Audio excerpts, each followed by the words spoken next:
ya teman-teman semua ya yang udah berkenan hadir di podcast ASCI Jatayu ya. Habis skill training ini yang pertama lagi ya. Udah cukup lama nggak ada.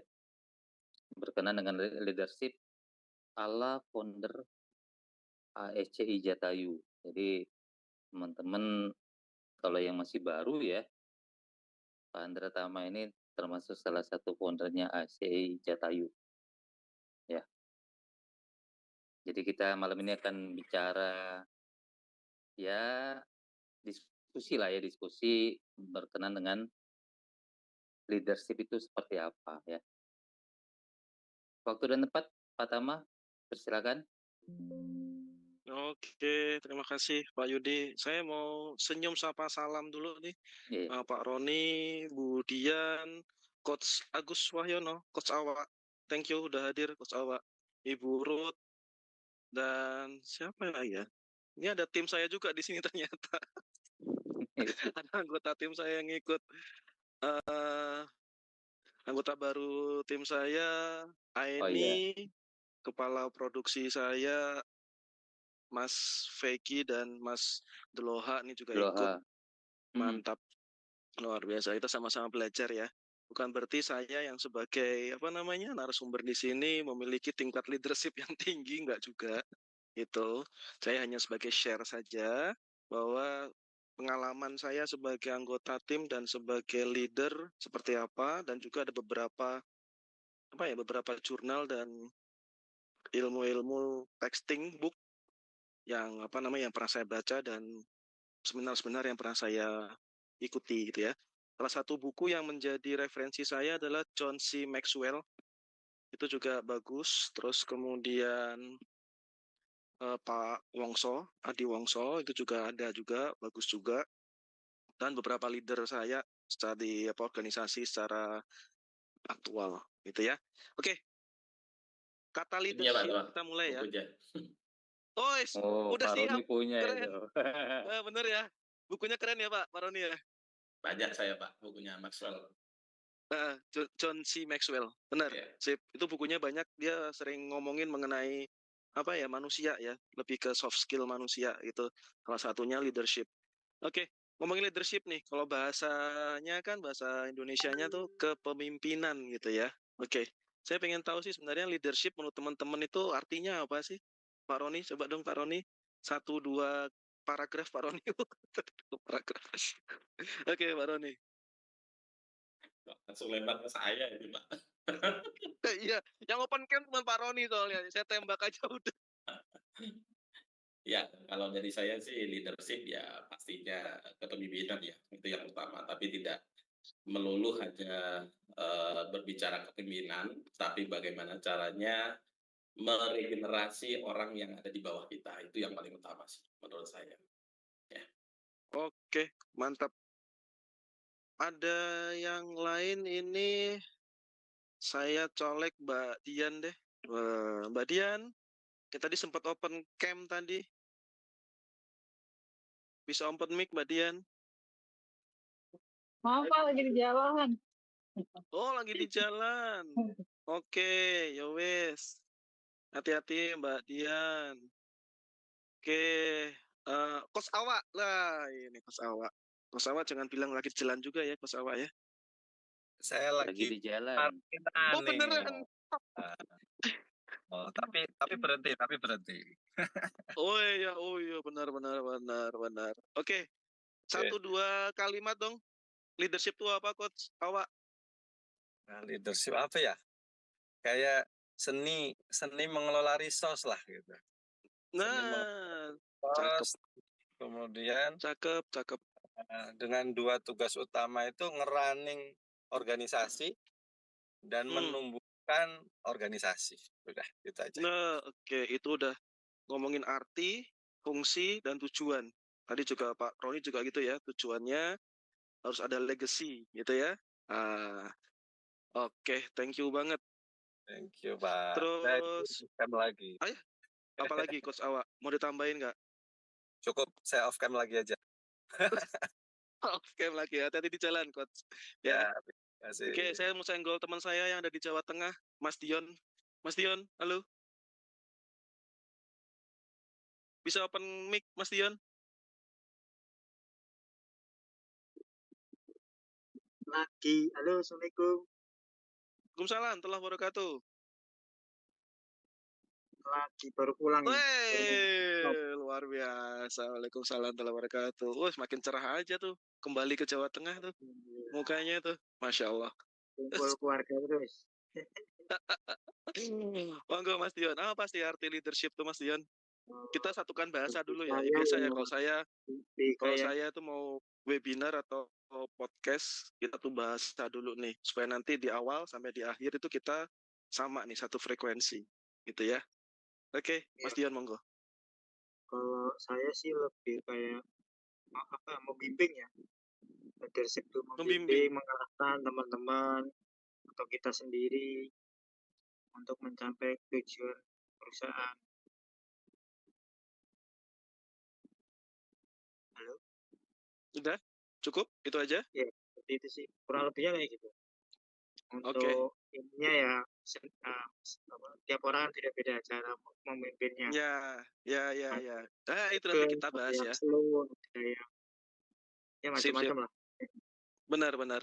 Oke, nanti kita bedah dikit lah ya. Kita bedah dikit. Ya. Oke. Thank you Mas Dion. Makasih. Ya, sama-sama. Matur nuwun. Oke, benar ya, tadi ada tiga pendapat, tiga pendapat dari Pak Roni, Pak Agus Wahyono, dan Mas Dion.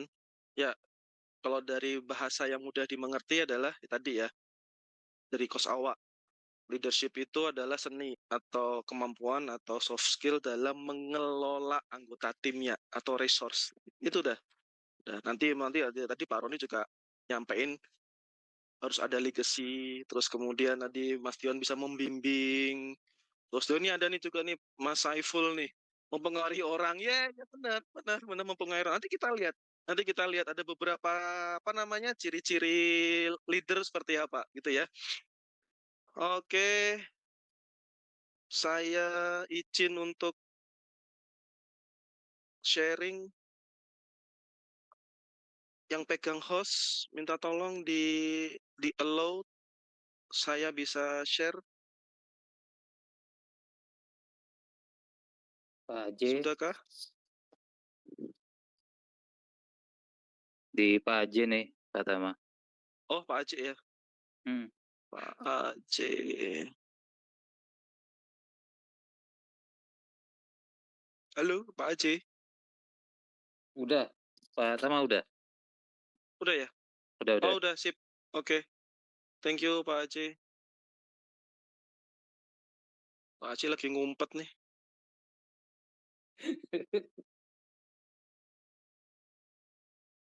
Baru pulang, baru nyampe rumah.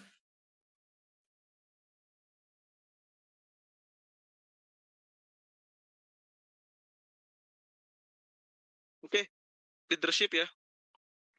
Leadership tadi soft skill ya, soft skill seorang dalam memimpin lah, mengelola. Saya lebih suka kata mengelola tadi, benar kata Coach Awa ya, mengelola anggota timnya ya dalam suatu organisasi untuk tujuan tertentu gitu, untuk goals yang lebih baik kah, perubahan kah, inovasi kah, kreativitas kah, apapun itu ya tujuannya gitu. Jadi ada satu tujuan yang dikelola oleh si leader ini kepada para anggota timnya atau resource yang dia punya, seperti itu, kurang lebih seperti itu ya. Ini saya, salam kenal. Saya Handra Tama, teman-teman bisa panggil saya Handra atau Tama. Ya, kurang lebih saya 19-20 tahun. Sekarang saya sebagai GM Supply Chain di PT Multimedia International, distributor, pemegang IP, dia terbilang banyak lah, pemegang IP terbanyak di Indonesia. Oke, saya udah 7-8 tahun di bidang pendidikan atau konsultasi. Oke, itu saja.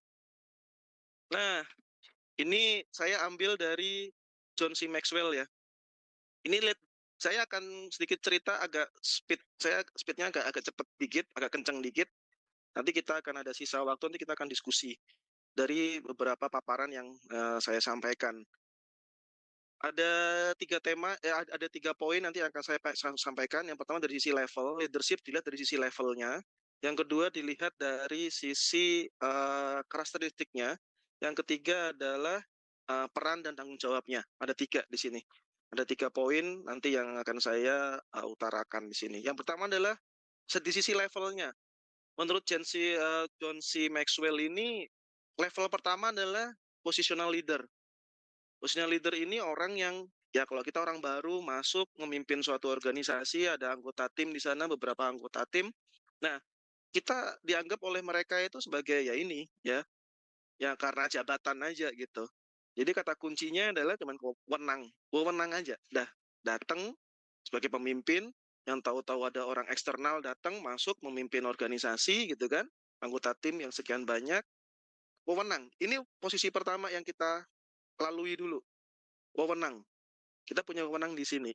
Nah, bagaimana kita mau lompat ke nomor 2, posisi nomor 2, wewenang kita harus kita jalankan dengan sangat baik, ya, tidak semena-mena dan sebagainya. Yang nomor 2 adalah permission leader. Nah, di sini baru tuh kita mau engage dengan si anggota tim supaya dapat harmonisasinya supaya dapat nih, gitu. Dapat secara emosionalnya dapat, gitu kan? Terus engage-nya dapat, komunikasinya dapat, frekuensinya dapat. Tapi problemnya kebanyakan leader, tidak sedikit ya leader itu stuck di posisi 2 ini karena merasakan engage-nya itu udah dapat, terus secara komen instruksinya sudah bisa dimengerti, selesai udah. Dan sepertinya tugas leadernya udah selesai gitu ya. Oh iya, saya bisa memimpin, saya bisa engage gitu kan. Tapi dia lupa bahwa ada level-level yang di atasnya selain permission leader. Ini kata kuncinya adalah hubungan baik karena dengan anggota tim tadi. Di level ketiga ini menurut John C. Maxwell ini adalah production leader. Lah ingat nih teman-teman, kalau di nomor 2 jangan sampai terlalu lama di sini. Karena apa? Nanti sudah mulai main emosi. Emosionalnya udah main ini. Toleransinya udah mulai besar, rasa kasihannya, ini tim saya jauh nih. Kasihan kalau lembur, padahal target harus kecapai. Ngomongin target, ngomongin production, gitu kan, ngomongin produktif. Nah, peran level nomor 3 ini di sini, production leader. Kata kuncinya adalah motivasi yang tujuannya supaya timnya lebih produktif sesuai dengan goals-nya. Nah, kalau ngomongin produktif, berarti kan harus butuh waktu, tenaga, dan hasil yang baik gitu, yang banyak. Jadi kalau masih bertahan di nomor 2, nomor 3 ini personal leader nggak akan kecapai karena toleransi yang begitu besar. Makanya segera lepas dari posisi 2, naik ke posisi 3, jadikan menjadi position production leader. Di sini di level 4 sudah mulai, teman-teman harus mulai mengerti pada saat teman-teman mau timnya perform, teman-teman juga harus tahu posisi skill teman-teman, metrik skillnya anggota tim kita. Oh ini kurang ini, kita goalsnya ke tujuannya ini. Oh tim kita kurang nih, ini butuh training ini butuh training ini ternyata nggak cocok di posisi ini, harus dipindahin ke sini. Non-utilized talent, ingat ya, kemarin kita belajar continuous improvement dan at waste. Ada non-utilized talent, ada talent yang benar-benar punya skill berlian tetapi diletakkan di lingkungan yang tidak sesuai dengan skillnya. Mati itu kreativitasnya. Lah, fungsi leader seperti itu, ngelihat apa yang perlu di-develop nih teman-teman di sini, anggota timnya nih. Oke, ini pindah ke sini, trial and error aja. Ini metrik skillnya sekian. Oh, ini harus pindah ke sini supaya kepake dan bisa berkembang di lini ini, jadi subordinate ini. Semua ditata. Itu sudah mulai jadi people development leader atau development leader. Di posisi keempat. Dan posisi kelima menurut John C. Maxwell itu adalah yang namanya pinnacle leader, atau artinya kalau pinnacle itu bahasa Indonesianya puncak. Jadi leader yang benar-benar di top position yang segala level dia sudah lewati. Nah ini benar-benar secara kata kuncinya adalah respect. Karena bukan karena takut ya, bukan karena bukan karena tadi ya, bukan tadi nomor 1 ya, wewenang tadi ya, posisi 1, enggak, tapi respect karena dia udah punya semuanya. Dia sudah punya wewenangnya, dia sudah engage dengan anggota timnya, dia sudah membuktikan bahwa anggota timnya itu bisa produktif, bisa sesuai track menuju tujuannya dari si organisasi, dan kemudian anggota timnya diberdayakan dengan cara pelatihan lah, training, dimutasi, dirotasi, kemudian dinaikkan levelnya untuk menjabat atau memiliki tugas tanggung jawab yang lebih.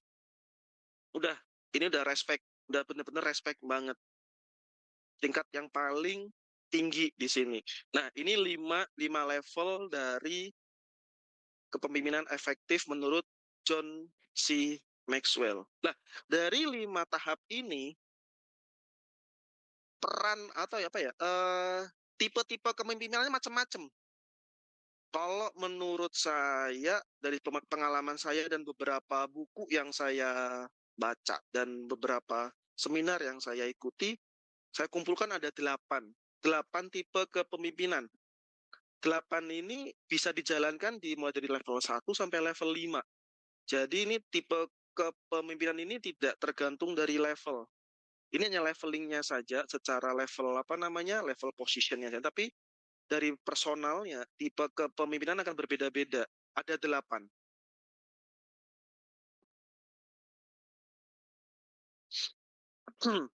Nah, kalau lihat di sebelah kiri, itu ada 8 tuh. Logo-logonya seperti ini. Dan biasanya tipe kepemimpinan yang secara general yang kita tahu tuh cuma ini aja nih. Biasanya ya. Biasanya. Secara general ya yes, seperti ini. Kalau ke kiri itu adalah lebih ke direktif, ke direct behavior-nya. Kalau ke atas itu lebih ke suportifnya atau dukungannya, sokongannya, dorongannya. Kalau melihat di kuadran kiri bawah, kuadran 1, itu secara direktifnya atau instruksi atau komandonya itu rendah, karena ada di kiri. Dan secara suportif dorongannya juga rendah, ada di bawah. Itu udah karakternya udah delegating aja gitu. Low suportif, low direktif, delegating. Nah, pindah ke kuadran atas, suportifnya tinggi, tetapi direktifnya rendah. Jadi hanya support aja. Ya, makanya namanya adalah supporting leadership gitu ya, supporting leadership. Ya udah, support aja. Tetapi direction-nya atau untuk komandonya, instruksinya itu sangat rendah. Kuadran 3 yang paling top, udah suportifnya tinggi, direktifnya juga tinggi. Atas ujung, kanan juga paling mentok. Nah, ini lebih ke arah coaching. Kasih tuh. Dituntun, diarahin, dilihat, dimonitoring, semuanya dijaga sesuai dengan supaya tujuannya tercapai. Progresnya benar-benar dimonitoring, dikontrolling, dievaluasi.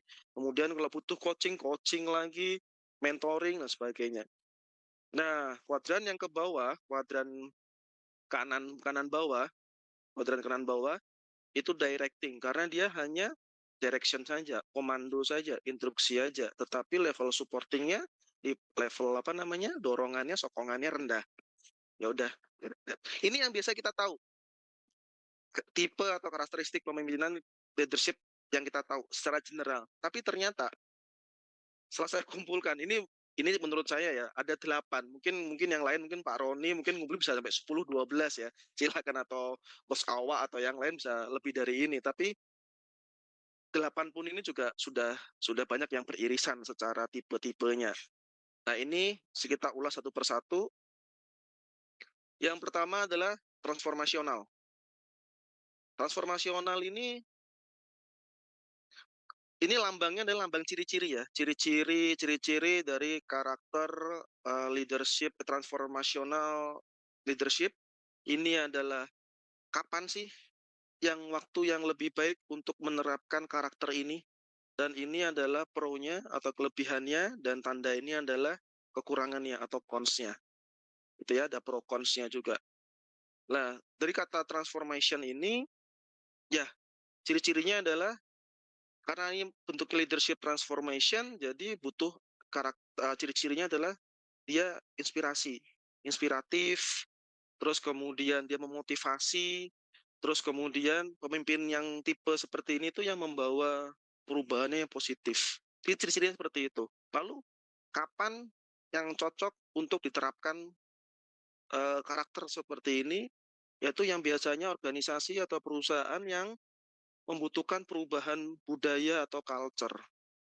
Terus yang benar-benar butuh yang inovasi yang benar-benar radikal gitu, yang benar-benar bounce-nya up, spike-nya up gitu. Nah, ciri-ciri seperti ini tuh karakternya kalau menurut saya tuh karakternya Pak Roni nih.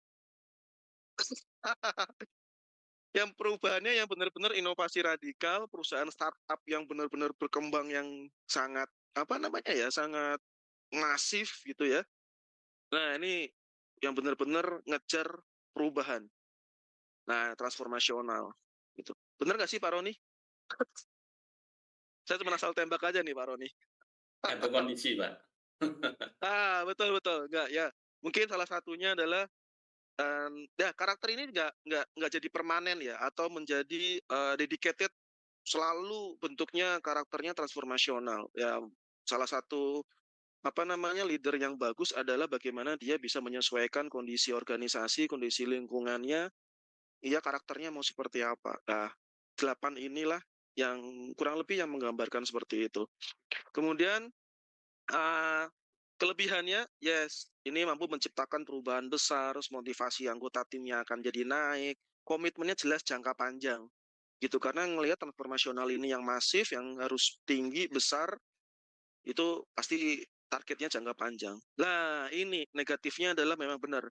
Karena memang harus ada perubahan yang sebenarnya signifikan, energinya pasti besar. Komitmennya harus besar, harus tinggi. Kalau anggota timnya itu nggak sejalan sama pemimpinnya, kaget, ya tadi ya kata Pak Roni bilang, ada yang udah mulai gila gitu ya, nah kaget gitu kan, lingkungan seperti ini, tapi ya mau nggak mau arusnya emang seperti itu kan. Nah ini kalau emang anggota timnya nggak siap, pasti akan menjadi gagal, seperti itu. Oke, yang kedua, kedua ini demokrasi ya, demokrasi. Ciri-cirinya ya jelas, namanya juga demokrasi, ciri-cirinya karakternya pemimpin seperti ini adalah yang melibatkan anggota timnya.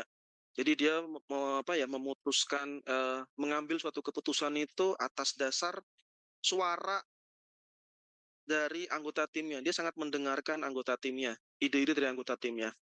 Nah, kapan yang tepat untuk diterapkan? Itu memang idealnya adalah lingkungan yang benar-benar membutuhkan yang yaitu inovasi, kreativitas, kerja tim gitu kan. Ya misalkan kayak biasanya kalau secara organisasi mungkin kayak organisasi non-profit ya, non-profit organization gitu ya. Ya seperti halnya kayak ASCI ini masih organization non-profit ya, kurang lebih seperti itu ya. Nah ini benar-benar butuh leader yang oke, enaknya kita mau ngapain ya? Podcastnya enaknya mau hari apa ya? Kita waktu Indonesia Jatayunya mau hari apa ya? Dulu tuh kita begitu. Dulu kita begitu. Betul ya Pak Yudi ya, Pak Aceh ya. Bingung tuh nentuin apa Iya. namanya, nentuin waktunya gitu. Terus temanya apa ya? Narasumbernya mau siapa ya? Itu demokratik gitu. Nah, bisa organisasi yang non profit. Lah,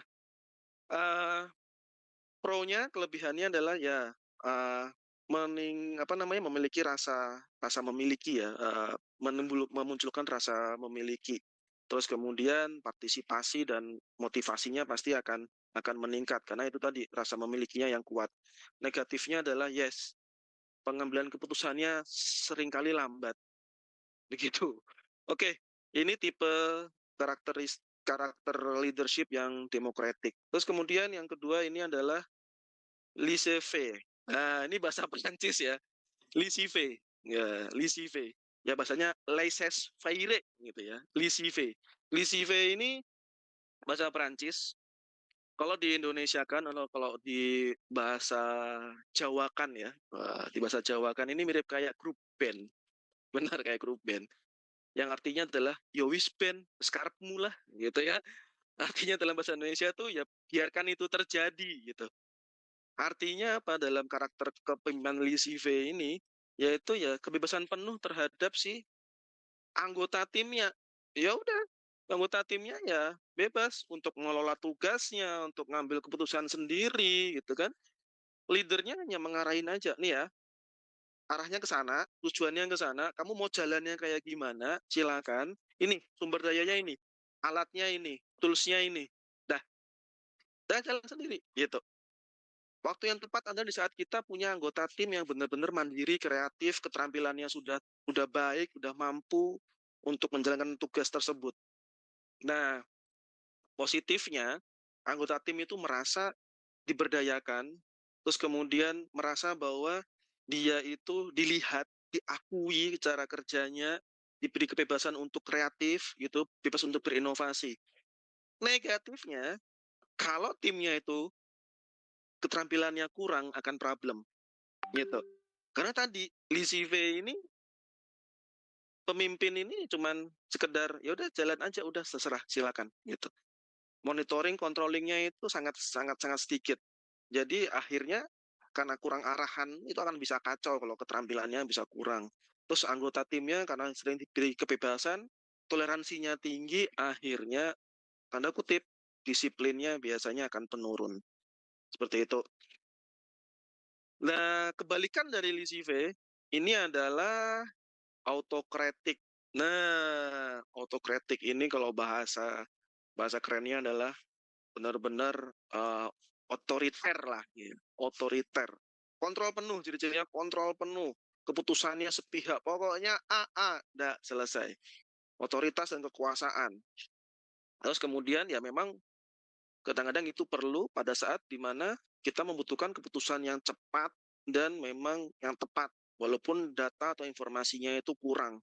Jadi butuh pemimpin yang benar-benar, oke, ini udah urgency, organisasi butuh bertindak, bergerak, berarti harus udah. Walaupun nanti timnya merasa bahwa ini agak kurang baik, kurang cocok, itu tetap jalan. Oke, jalan dulu. Nah, ini butuh kepatuhan yang ketat ya dari anggota timnya.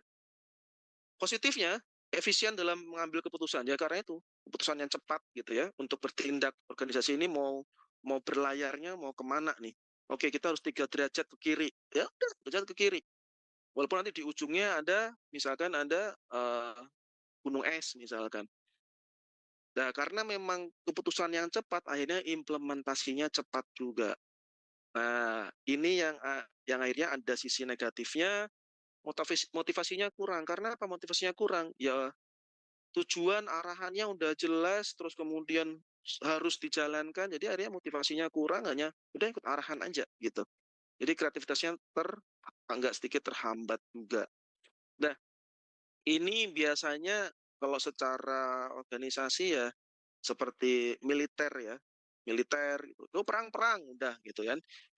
Terus sesuatu yang memang kita dipaksa dihadapi oleh waktu yang pendek untuk memutuskan sesuatu yang sangat cepat dan tepat walaupun informasi dan data itu masih sedikit. Nah, itu. Ini autokratik. Kemudian yang berikutnya yang kelima, servant. Nah, servant leader ini kemarin sempat disinggung sama Pak Aci sama Coach Awa nih. Servant leader lah ya. Banyak tuh kemarin tuh. Servant leader ini nama juga servant ya. Servant itu pelayan. Jadi ciri-cirinya adalah pemimpin ini, leader ini benar-benar memprioritaskan kebutuhan timnya gitu. Kebutuhan tim itu di atas segala-galanya. Kebutuhan anggota tim itu di atas segala-galanya. Ada lebih ke fokus ke pelayanan, pemberdayaan, pengembangan orang lain ya. Dan waktu yang tepat untuk menjadi servant leader ini adalah pada saat ya kita butuh yang kolaborasi, yang benar-benar yang benar-benar kuat gitu ya, kolaborasi, terus kemudian kayak komunitas, terus kemudian kayak seni dan budaya, organisasi yang terkait dengan seni dan budaya gitu, kayak komunitas ya, kayak ASC ini ya beberapa ya servant leader. Yaudah nih ya, udah disiapin nih link Zoom-nya, sudah, oke, selesai. Terus kemudian, yuk kita catering, yuk kita sudah nih, panitia udah disiapin, anak-anak tim anggota timnya, para partisipan udah disiapin, materinya sudah ada, makanannya sudah ada, ya service gitu ya. Nah, seperti itu. Positifnya, karena merasa dihargai, merasa dilihat, merasa diangkat gitu, dilayani, diberdayakan, dikembangkan skillnya, sudah pasti loyalitasnya anggota tim itu pasti akan meningkat. Budaya kerjanya berubah jadi positif. Negatifnya kadang-kadang leadernya itu jadi toleran, enggak tegas, terus akhirnya mulai keterlibatan dengan emosionalnya dia, kasihan lah. Ya karena itu kebutuhan timnya di atas segala-galanya. Oke, berikutnya adalah karismatik. Ya ini ada nih karismatik. Beberapa leader saya juga punya karakter yang seperti ini dulu. Jadi dia tuh ciri-cirinya adalah dia punya daya tarik pribadi yang kuat. Benar-benar daya tarik pribadi yang kuat, terus kemampuan komunikasinya juga kuat juga, tinggi untuk motivasi anggota timnya. Jadi akhirnya ciri-cirinya yang paling kental adalah dia punya anggota yang setia. Gitu. Biasanya begitu. Punya anggota yang setia ya karena itu, karena karisma atau apa ya bahasa Indonesia apa ya? Pesona ya. Pesonanya dan pengaruh pribadinya yang sangat kuat. Jadi akhirnya dengan karisma itu si leader ini kalau mau pindah ke organisasi lain atau perusahaan lain, biasanya anggota timnya itu merasa kehilangan gitu ya, merasa kehilangan gitu. Oh, udah nggak ada lagi nih si Pak ini, Pak itu gitu kan. Jadi pingin ngikut terus sama si leader si ini gitu karena itu daya pesonanya daya tarik pribadinya luar biasa. Ya, waktu yang tepat pada saat memang organisasi ini memang butuh suatu inspirasi yang besar, terus kemudian berada pada masa-masa yang kritis ya, organisasi yang masa-masa kritis, masa-masa yang sulit, itu benar-benar butuh sosok ini untuk bawa energi positif gitu. Karena biasanya kalau karismatik ini udah levelnya udah, kalau di ISC itu udah influence-nya itu udah tinggi gitu. Influence-nya udah tinggi. Jadi udah benar-benar ngasih motivasi, inspirasi, terus energinya pasti positif, influence dan steady-nya, DISC ya, I sama S-nya itu udah saling apa namanya, saling berdampingan. Terus untuk positifnya, kelebihannya yaitu ya inspirasi, dedikasi, terus itu apa namanya, antusiasme ke apa namanya di anggota timnya juga tinggi. Terus kemudian negatifnya itu tadi, yang itu saya sebutkan tadi ya, ketergantungan gitu. Kalau si leadernya ini pindah, dia merasa kehilangan ketergantungan. Waduh, gini, pingin ikut pindah Pak, gitu. Karena begini, gitu. Ya, ya kadang kita perlu seperti itu, tapi ya jangan ya ada di waktu yang tepat ya. Gitu. Jadi organisasi itu akan goyah pada saat ditinggalkan, karena orang-orang pasti akan lihat sosoknya yang hilang, gitu. Dan penggantinya itu ternyata punya karakter yang berbeda, yang akhirnya udah mulai ngebandingin nih, ya kemarin mah begini, sekarang begini lah, udah lain lagi ya, gitu. Oke, yang berikutnya transaksional. Nah ini lebih ke arah struktural, jadi benar-benar struktural, tertata, rapi. Ciri-cirinya orangnya ya pemimpin ini kayak pengaturannya udah tugasnya jelas. Oke, tugasnya ini jelas ini, kamu nggak beririsan dengan ini, kamu ini, nanti ketemunya akan di sini, reportingnya begini, gini. Jadi karena sudah dilihat alur apa namanya, alur proses kerjanya, jadi udah mulai dilihat bahwa kalau ada melakukan kesalahan ya punishment. Kalau memang kan tercapai targetnya ya reward gitu. Nah, ini cocoknya pada saat di lingkungan atau organisasi yang memang terstruktur, terus kemudian ya memang cuma fokus jangka pendek aja. Jangka pendek ya, biasanya kalau udah terstruktur gini kan, apa jangka pendeknya? Ya KPI, gitu kan. KPI bulanan, gitu. Target reporting, seminggu sekali, tiap hari, ya kayak gitu tuh, jaga jangka pendek tuh. Positifnya, jelas, tugasnya jelas, diberikan arahannya jelas, strukturnya rapi, motivasi jangka pendek, sering ngingetin, reportnya mana? Jam segini belum ada, gitu. Negatifnya, ya memang tidak ada pengembangan jangka panjang, karena memang hanya strukturisasinya hanya untuk jangka pendek, atau target-target yang kecil, target-target yang pendek. Seperti itu. Kemudian, selanjutnya, yang terakhir adalah situasional. Kenapa ini saya kasih yang terakhir? Karena itu tadi, yang di pertama yang saya utarakan tadi adalah jangan jadikan tipe kita, ya kita nggak bisa ya, apa namanya, secara alam sadar kadang-kadang kita juga akan berubah juga tipe kepemimpinan kita gitu. Tapi setidaknya pada saat kita sudah tahu ilmunya, kita mau ambil topi yang mana gitu. Mau ambil topi yang autokrasi, mau ambil topi yang laissez-faire, atau mau yang demokratik, atau ambil topinya yang struktural, atau karismatik bahkan, gitu kan, atau servant leader, itu tergantung dari waktunya itu kapan yang tepat. Nah, tipe kepemimpinan yang terakhir adalah dia menggabungkan semuanya, jadi gayanya itu memang sesuai dengan kebutuhan organisasi. Fleksibel, bisa berubah-ubah. Dan waktu yang tepat yaitu lingkungannya yang organisasi yang dinamis, yang bergerak, dinamis gitu kan, pergerakannya masif, dan anggota timnya memang memiliki kemampuan, skill, budaya, culture yang berbeda-beda. Positifnya adalah fleksibilitasnya tinggi dalam menangani berbagai situasi dan orang. Yes, ya karena dia bisa berubah mengikuti lingkungan yang dia hadapi. Nah, negatifnya adalah ini bukan negatif sih sebenarnya nih. Butuh kemampuan dan pengalaman yang memang tinggi gitu untuk melihat orang, membaca karakteristik orang, lihat kondisi timnya seperti apa, organisasi seperti apa. Sudah kenal yang SWOT ya, SWOT itu strengths, weakness, opportunity, treat-nya seperti apa terhadap organisasi kita. Jadi kita harus menyiapkan organisasi seperti apa.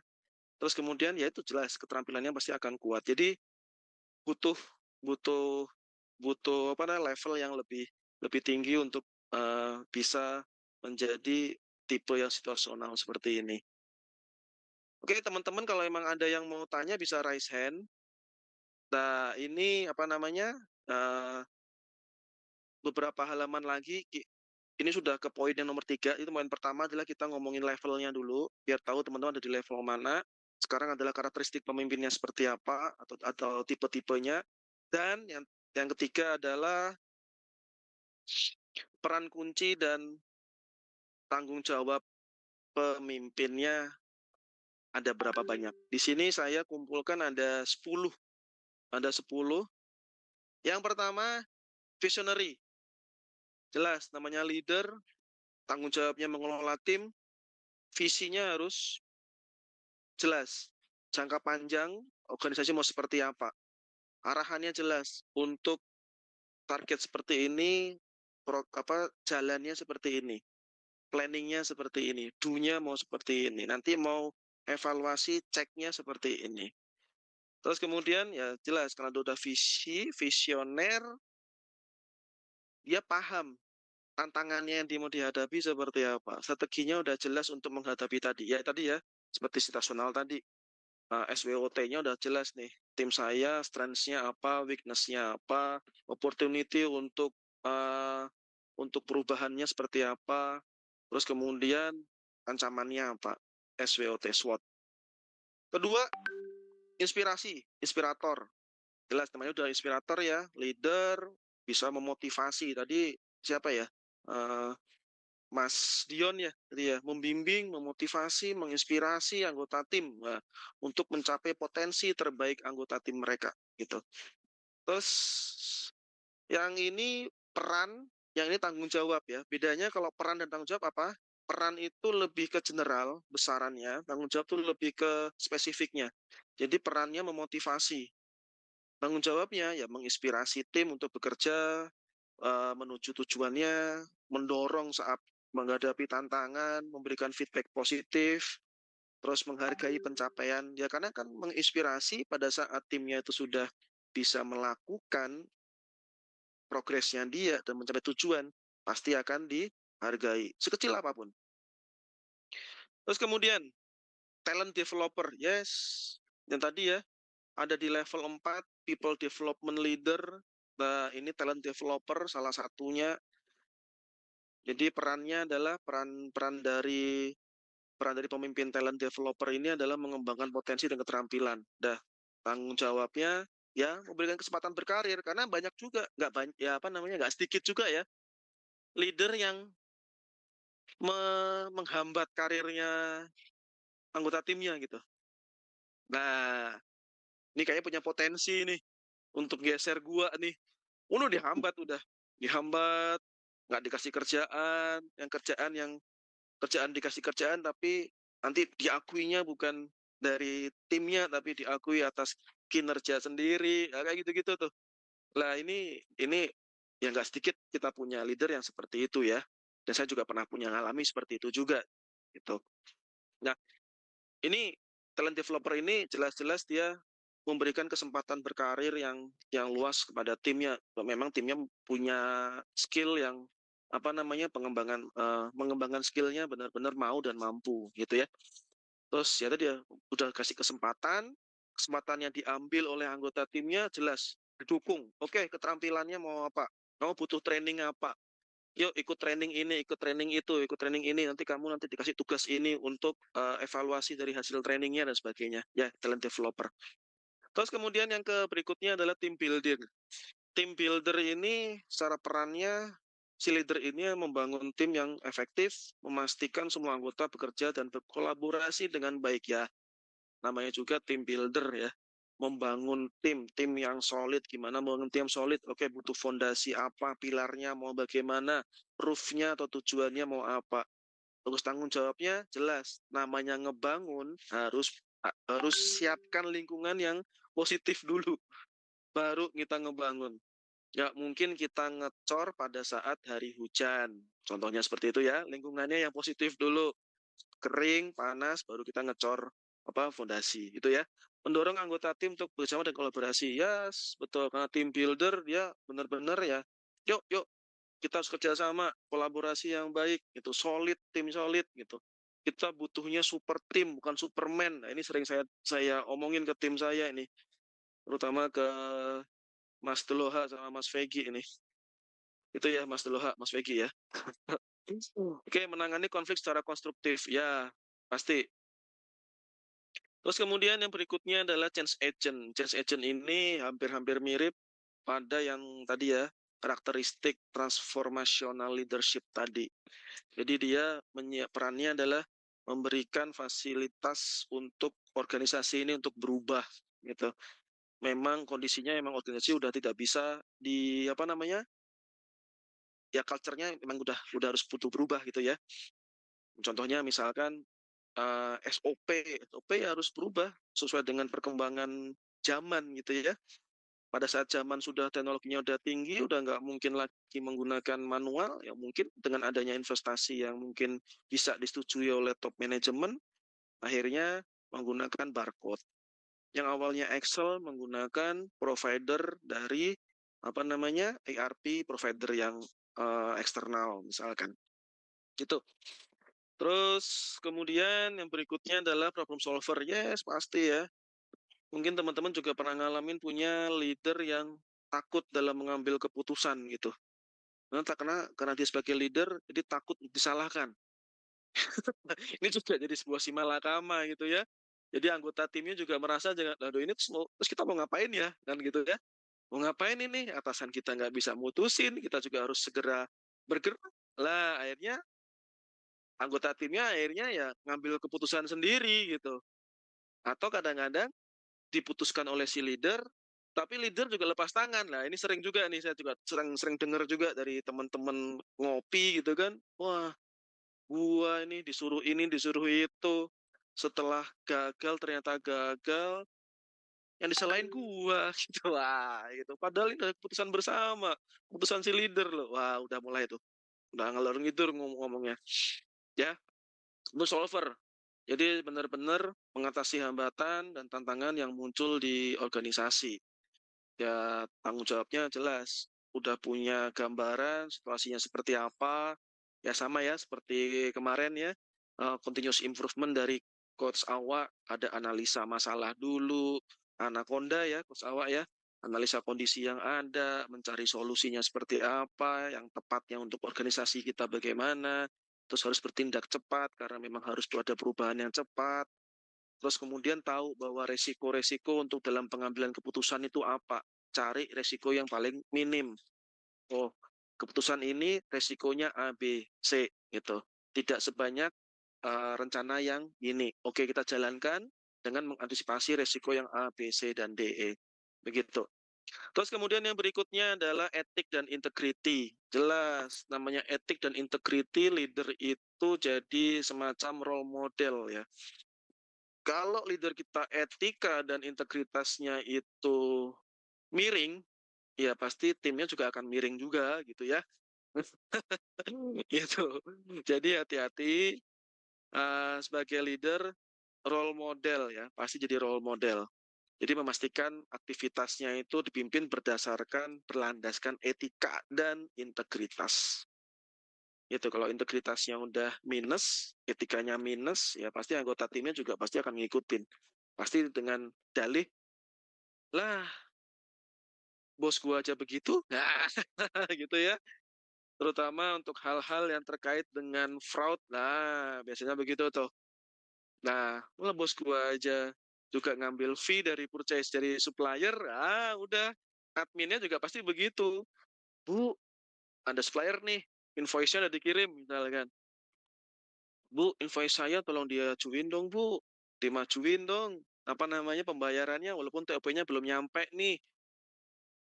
Karena bosnya emang udah integritinya minus gitu kan, etikanya minus, ya adminnya ikut-ikutan minus. Ya udah, Miss. Ya udah, kalau mau saya ajuin terus saya nego ke finance deh. Saya langsung buatin payment request sama payment payment payment requestnya saya buatin deh. Oh, yaudah, tapi ada fee-nya ya. Uang uang uang untuk mempercepat proses. Udah mulai deh. Yang gitu-gitu udah jalan dah. Nah, hati-hati ya sebagai leader, etika dan integrity. Terus kemudian performance manager, jelas. Ini itu tadi ya di level yang ketiga, production leader di posisi nomor 3 itu juga sebagai peran dan kunci tanggung jawab juga performance manager mengelola tim supaya tujuan tercapai. Dan pada saat tujuan tercapai, kemudian cari create tujuan yang berikutnya yang lebih baik, tingkatkan targetnya. Nah, sasarannya apa, jelas terarah, nanti udah tercapai, tingkatkan sasarannya lagi, terus kemudian ya itu ya, udah dimonitoring, dikontrolling, terus kemudian dievaluasi, terus kemudian di-report bareng-bareng, ini organisasi kita sudah maju sekian progresnya, kita sekian lagi, nanti kita kalau udah sampai tujuan, kita harus nanti akan high level lagi untuk target berikutnya. Oke, yang berikutnya, decision maker, selain problem solver, dia juga harus berani untuk memutuskan juga. Dia bisa memberikan tadi agak berkesinambungan juga ya, agak beririsan juga. Dia juga bisa memecahkan masalah, tetapi pada saat masalah itu terpecahkan, berani nggak dia untuk memutuskan untuk diimplementasi? Nah, ini perannya, decision maker, membuat keputusan yang penting gitu, yang mempengaruhi organisasi baik jangka targetnya pendek maupun visi jangka panjang. Nah, dari sini namanya decision maker udah jelas butuh informasi-informasi yang cukup valid untuk memutuskan solusi yang baik untuk organisasi. Itu dan jelas bertanggung jawab juga. Jadi selain jadi problem solver juga, dia juga harus mempertanggungjawab. Jadi kita juga berani untuk decision maker. Yang terakhir adalah chief communicator. Jelas ini menurut saya malah fondasi ya menurut saya. Fondasi dari peran dan kunci tanggung jawab pemimpin ya. Komunikasinya emang harus bagus sih gitu. Jadi teman-teman yang saat ini jadi leader, yuk jangan sungkan untuk show ya berkomunikasi dengan timnya gitu kan. Selain untuk engage, selain untuk memastikan bahwa arahannya itu jelas dan terstruktur, komunikasi itu tata bahasanya juga diatur. Nah, ini kayaknya benar-benar yang jadi fondasi ya menurut saya gitu. Jadi dengan komunikasi ini nanti akan muncul influence-nya bagaimana, untuk mempengaruhinya bagaimana, untuk menyajikan data supaya terinfluence bagaimana, supaya direktifnya atau ngedrive si timnya itu juga tidak asal ngedrive gitu karena udah jelas arahannya gitu. Dan secara role sosialnya itu juga dapat itu engage-nya dapat. Itu kayaknya komunikasi is the powerful foundation ya. Oke, ini terakhir conclusion dari saya. Saya bilang sama tim saya, yuk kita sama-sama harus buat jadi super tim. Saya nggak butuh satu orang yang Superman gitu, ya. Jadi lahirnya super tim ini salah satu kesuksesan seorang pemimpin ya, selain tadi legacy untuk bisa create leader berikutnya gitu. Dan dimanapun saya punya tim, saya selalu kasih 5K. 5K. 5K ini satu adalah komunikasi. Tadi komunikasinya harus bagus dulu, harus kuat dulu, harus pinter-pinter ngomong dulu. Terus kemudian setelah komunikasinya bagus, tim itu akan terangsang untuk jadi koordinasinya akan jadi lebih solid ya. Muncul koordinasi antar anggota gitu. Tapi koordinasi ini belum tentu koordinasinya yang searah. Kalau koordinasinya udah benar-benar searah, maka udah terciptanya kerjasama. Kerjasama sama-sama kerja beda ya. Kerjasama dan sama-sama kerja beda. Kerjasama itu benar-benar tujuannya fokus satu tujuan, tapi kok sama-sama kerja tujuannya bisa beda gitu ya. Terus kemudian pada saat kerjasama sudah sangat solid, sangat baik, pasti akan muncul kepercayaan gitu. Pada saat timnya satu ada halangan untuk masuk atau ada sesuatu, secara otomatis dia akan percaya bahwa tugasnya bisa dijalankan atau di backup oleh anggota tim yang lain. Seperti itu. Jadi udah sama-sama benar-benar percaya. Kalau keempat ini udah berjalan sangat baik, udah pasti komitmennya akan muncul. Satu komitmen, satu komando, secara otomatis semuanya akan jadi jalan. Itu dari saya. Sekilas, nggak sekilas ya, udah berapa jam nih? Sudah hampir 45 menit saya ngobrol. Terima kasih. Wassalamualaikum warahmatullahi wabarakatuh. Saya ngobrol terus tapi nggak ada yang raise hand dan sebagainya tuh karena apa ya? Karena warahmatullahi wabarakatuh. karena saya terlalu cerewet. Terkesima itu gitu ya. Super tim foto dulu, super tim foto dulu. Mau sambut Pak Haji. Pertanyaan yang di komen atau kolom chat. Yang di chat itu dong, yang chat resen dong, resen. Teman-teman ini kan podcast ya. Iya. Kalau bisa jangan chat. Yuk, kita ngobrol aja yuk. Chat boleh, tapi habis chat kita panggil orangnya. Nah, benar. Yang mana dulu nih? Saiful. Pak Saiful Asmi. Jangan jualan jangkrik goreng ya. Jangkrik goreng. Mana dia? Nggak ada dia. Udah pergi. Udah live kayaknya. Udah live. Udah live dia. Udah live. Mas Baja. Bagja. Mas Baja. Pertanyaan menarik nih, saya juga pengen tahu. Coba Mas Baja, mana Mas Baja? Ada ini? Ayo, ini Mas Baja. yang jawab harus anggota tim saya biar nggak kelihatan bohong saya. Ya, silakan diulang. Ya, diulang pertanyaannya. Ya. Ya Pak, perkenalkan nama saya Ruli Bagustiadi Pak. Ya.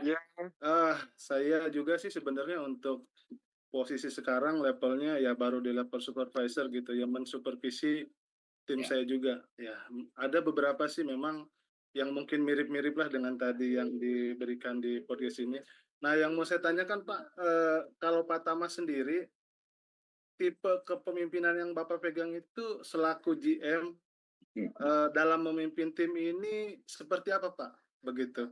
Mungkin saya bisa mencontoh Pak, biar nanti ada perkembangan dalam diri saya mungkin Pak. Terima kasih Pak. Iya. Ini dijawab terakhir aja bisa nggak sih?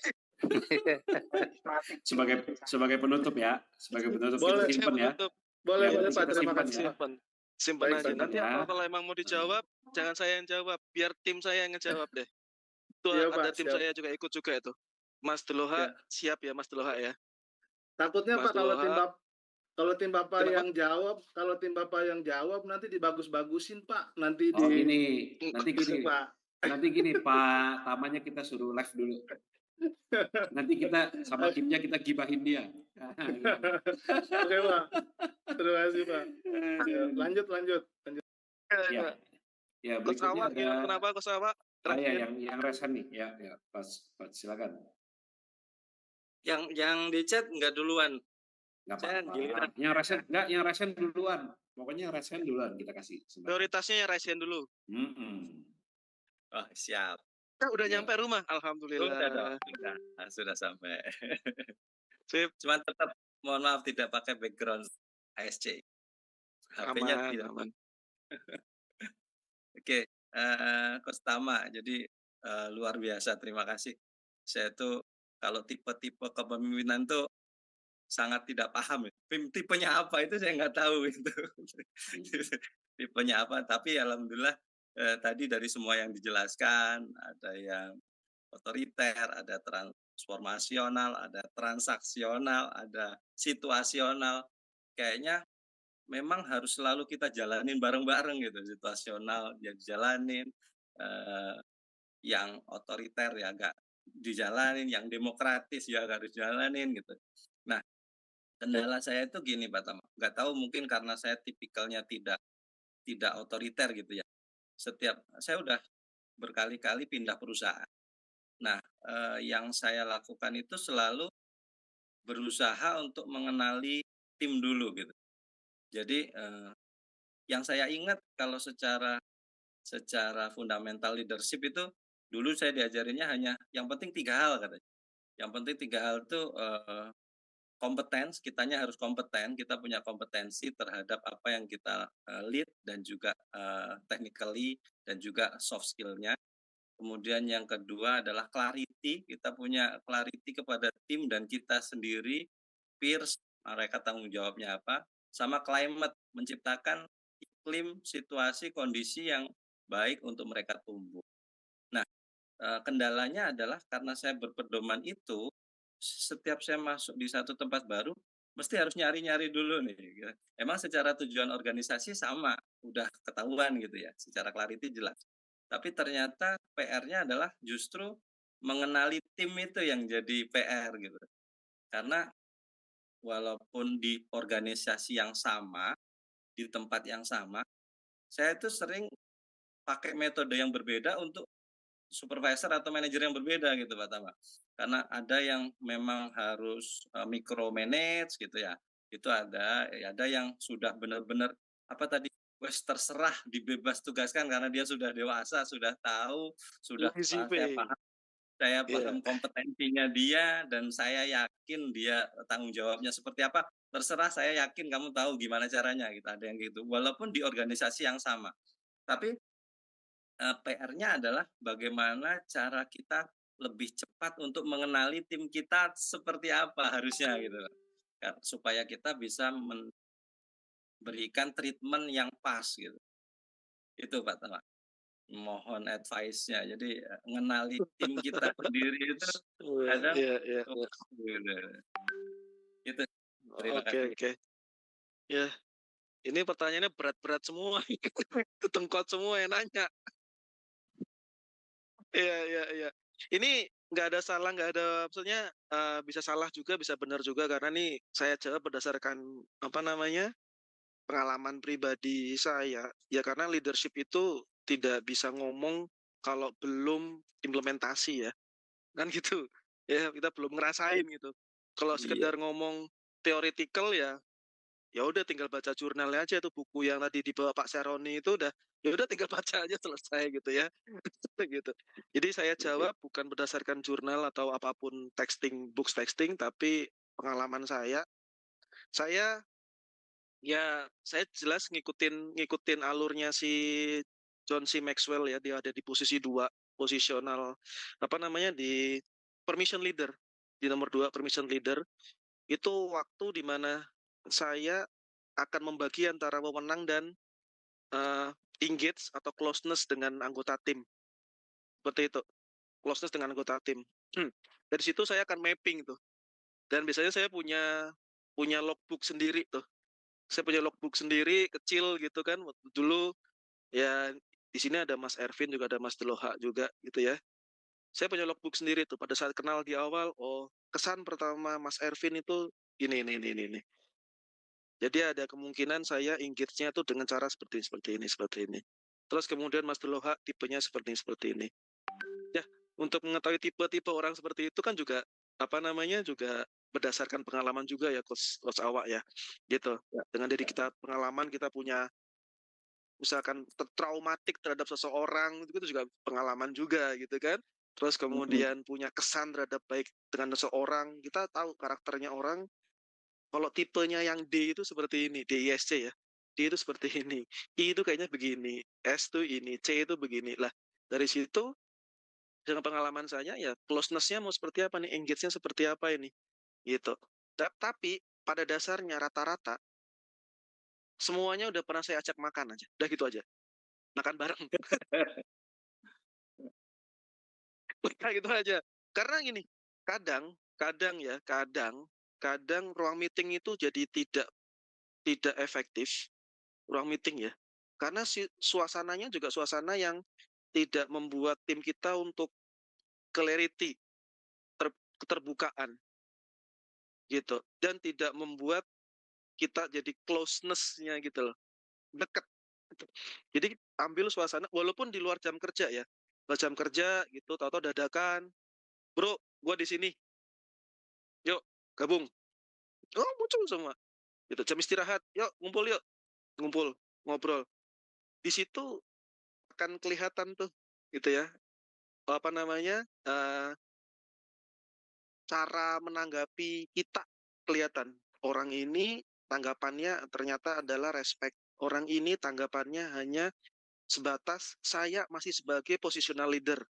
Oh, orang ini sudah menanggapin saya sebagai orang yang leader yang begini. Itu kelihatan tuh dari tata cara ngomongnya, anggota tubuhnya bergerak gitu kan, raut mukanya itu kelihatan gitu.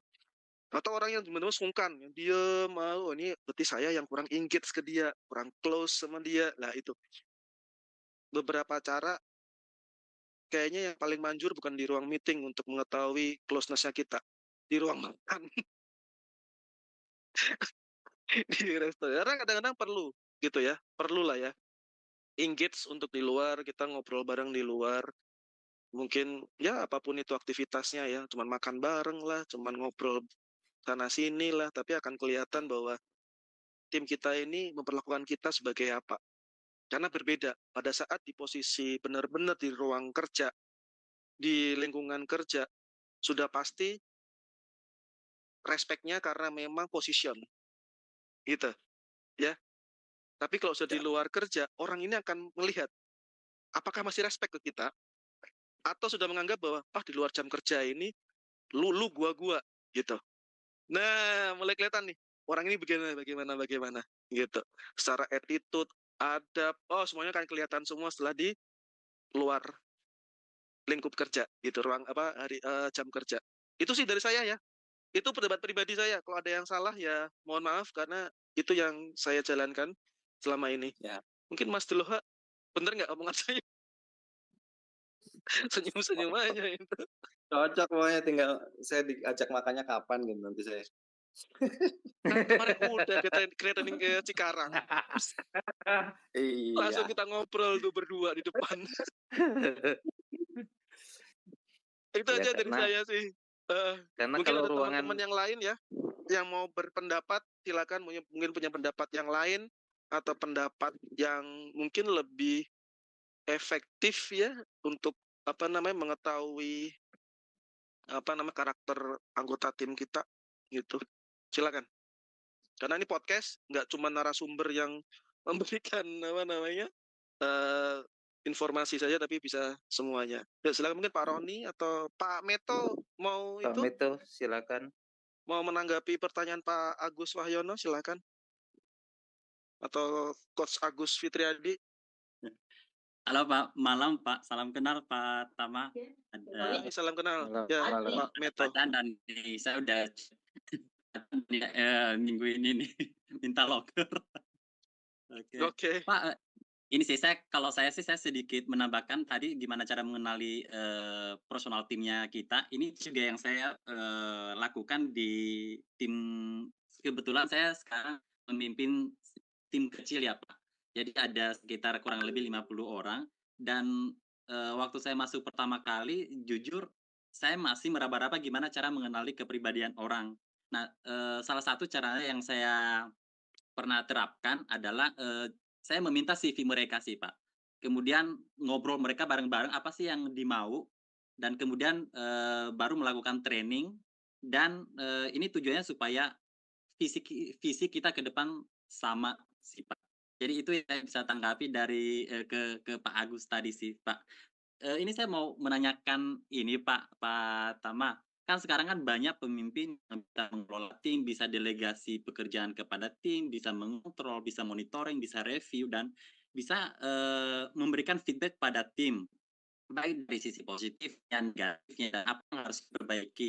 Nah ini saya mau mencari-cari juga nih Pak, dan mau menanyakan dan nanti minta tolong solusinya. Bagaimana cara sebagai leader mempunyai level leadership yang nomor 5 tadi, yaitu level kepribadian pinnacle respect, Pak. Begitu sih, Pak.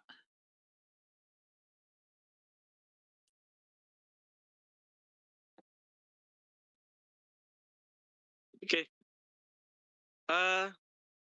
Sebenarnya pinnacle leader itu diraih pada saat respon dari anggota tim kita, Pak, sebenarnya, Pak. Bahwa itu kita berhasil atau enggak. Itu sih sebenarnya.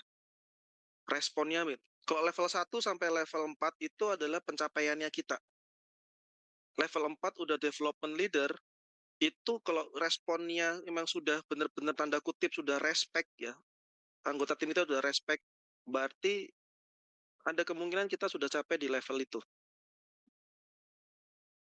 Tapi tidak, karena anggota tim kita banyak, ya, tidak serta-merta ya kita ada di posisi itu untuk seluruh anggota tim gitu. Mungkin ada masih ada yang merasa bahwa ada 1, 2, 3 atau beberapa anggota lain yang anggota tim kita yang merasa bahwa kita masih belum ada di puncak itu level tadi. Mungkin masih ada yang merasa sakit hati kah gitu kan? Karena harusnya mungkin merasa dia yang harus jadi leader di sana. Karena ada yang seperti itu ya. Lah mungkin bagi beberapa anggota ya mungkin kita adalah sebagai pinnacle leader gitu. Tapi mungkin beberapa anggota yang lain mungkin kita masih ada di level-level bahkan position leader gitu. Hanya sebatas wewenang aja. Gitu lah. Bagaimana cara mencapai itu? Ya, kita bermain dari yang tadi tuh peran dan kunci tadi. Bagaimana kita bermain apa namanya karakteristik kepemimpinan tadi ya. Kita kapan harus menggunakan apa namanya autokratik kah atau transaksional kah, transformation kah, atau boleh dibilang dari cakupan 8 itu ya situasionalnya kita benar-benar harus lihat gitu. Harus lihat memang kita butuh keterampilan yang luar biasa untuk melihat itu, bahkan nggak cuma dari internal tapi di eksternal juga gitu. Terkadang kita lupa bahwa kita punya tim, punya anggota tim, ternyata anggota tim kita itu lupa diperhatikan, tapi dia diperhatikan oleh leader departemen lain gitu lah. Nggak pernah ada juga yang seperti itu gitu. Itu kan lah, itu juga kita juga harus tahu kondisi seperti apa situasionalnya. Jadi pinnacle leader itu kita benar-benar berusaha, tetapi kita berhasil atau tidaknya lihat dari respon anggota tim kita. Kalau 1 sudah jelas, position itu udah kita pasti, karena kita ada di posisi yang memang dipercaya oleh perusahaan, organisasi itu untuk di level tersebut. Level 2, permission leader, ya gitu. Itu udah mulai closeness tadi kan ya, Pak Agus Wahyono. Closeness, clarity, terus kemudian apa namanya?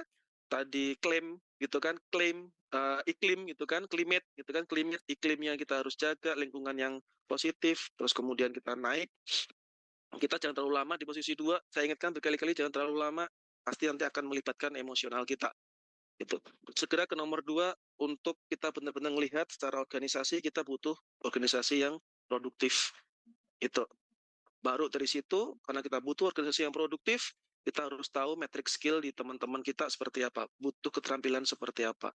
Udah dari situ baru biarkan respon dari anggota tim kita menganggap kita masih seperti apa, apakah masih tetap di level 4 atau level 5 gitu. Oh, ini lebih kepada respon timnya kita pasti. Ya Pak ya? Oh, bukan respon pada apa yang kita sudah lakukan ya? Oh iya pasti Pak, pasti Pak.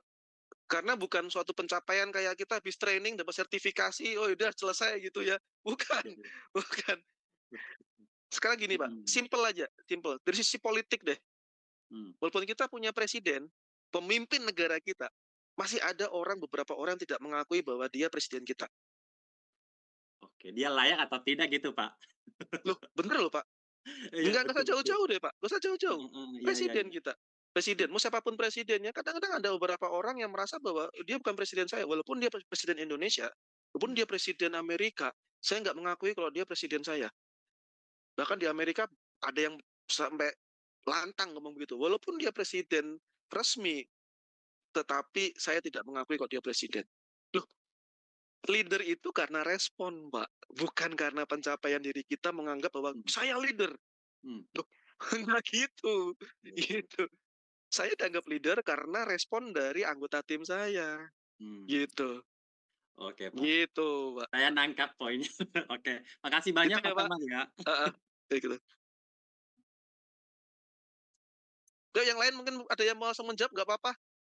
Mungkin leader-leader yang lain, Pak Awa, Kos Awa, Pak Roni, Pak Agus Fitriadi, atau siapapun yang punya pengalaman sebagai leader di sini. Ya, mungkin Pak Aceh atau Pak Yudi. Ya, saya nanggepi dikit aja Pak ya. Oh iya, Pak Roni, silakan Pak. Kalau berbicara tadi yang Pak Agus ya, karakter dari masing-masing tim. Dulu pengalaman saya memang seperti itu. Waktu saya di level manager, satu persatu itu Pak, saya kenalin gitu kan. Tapi semakin ke sini, tanpa kita nanya ke mereka pun, kita akhirnya tahu, oh orang ini karakternya seperti apa, tanpa kita tanya.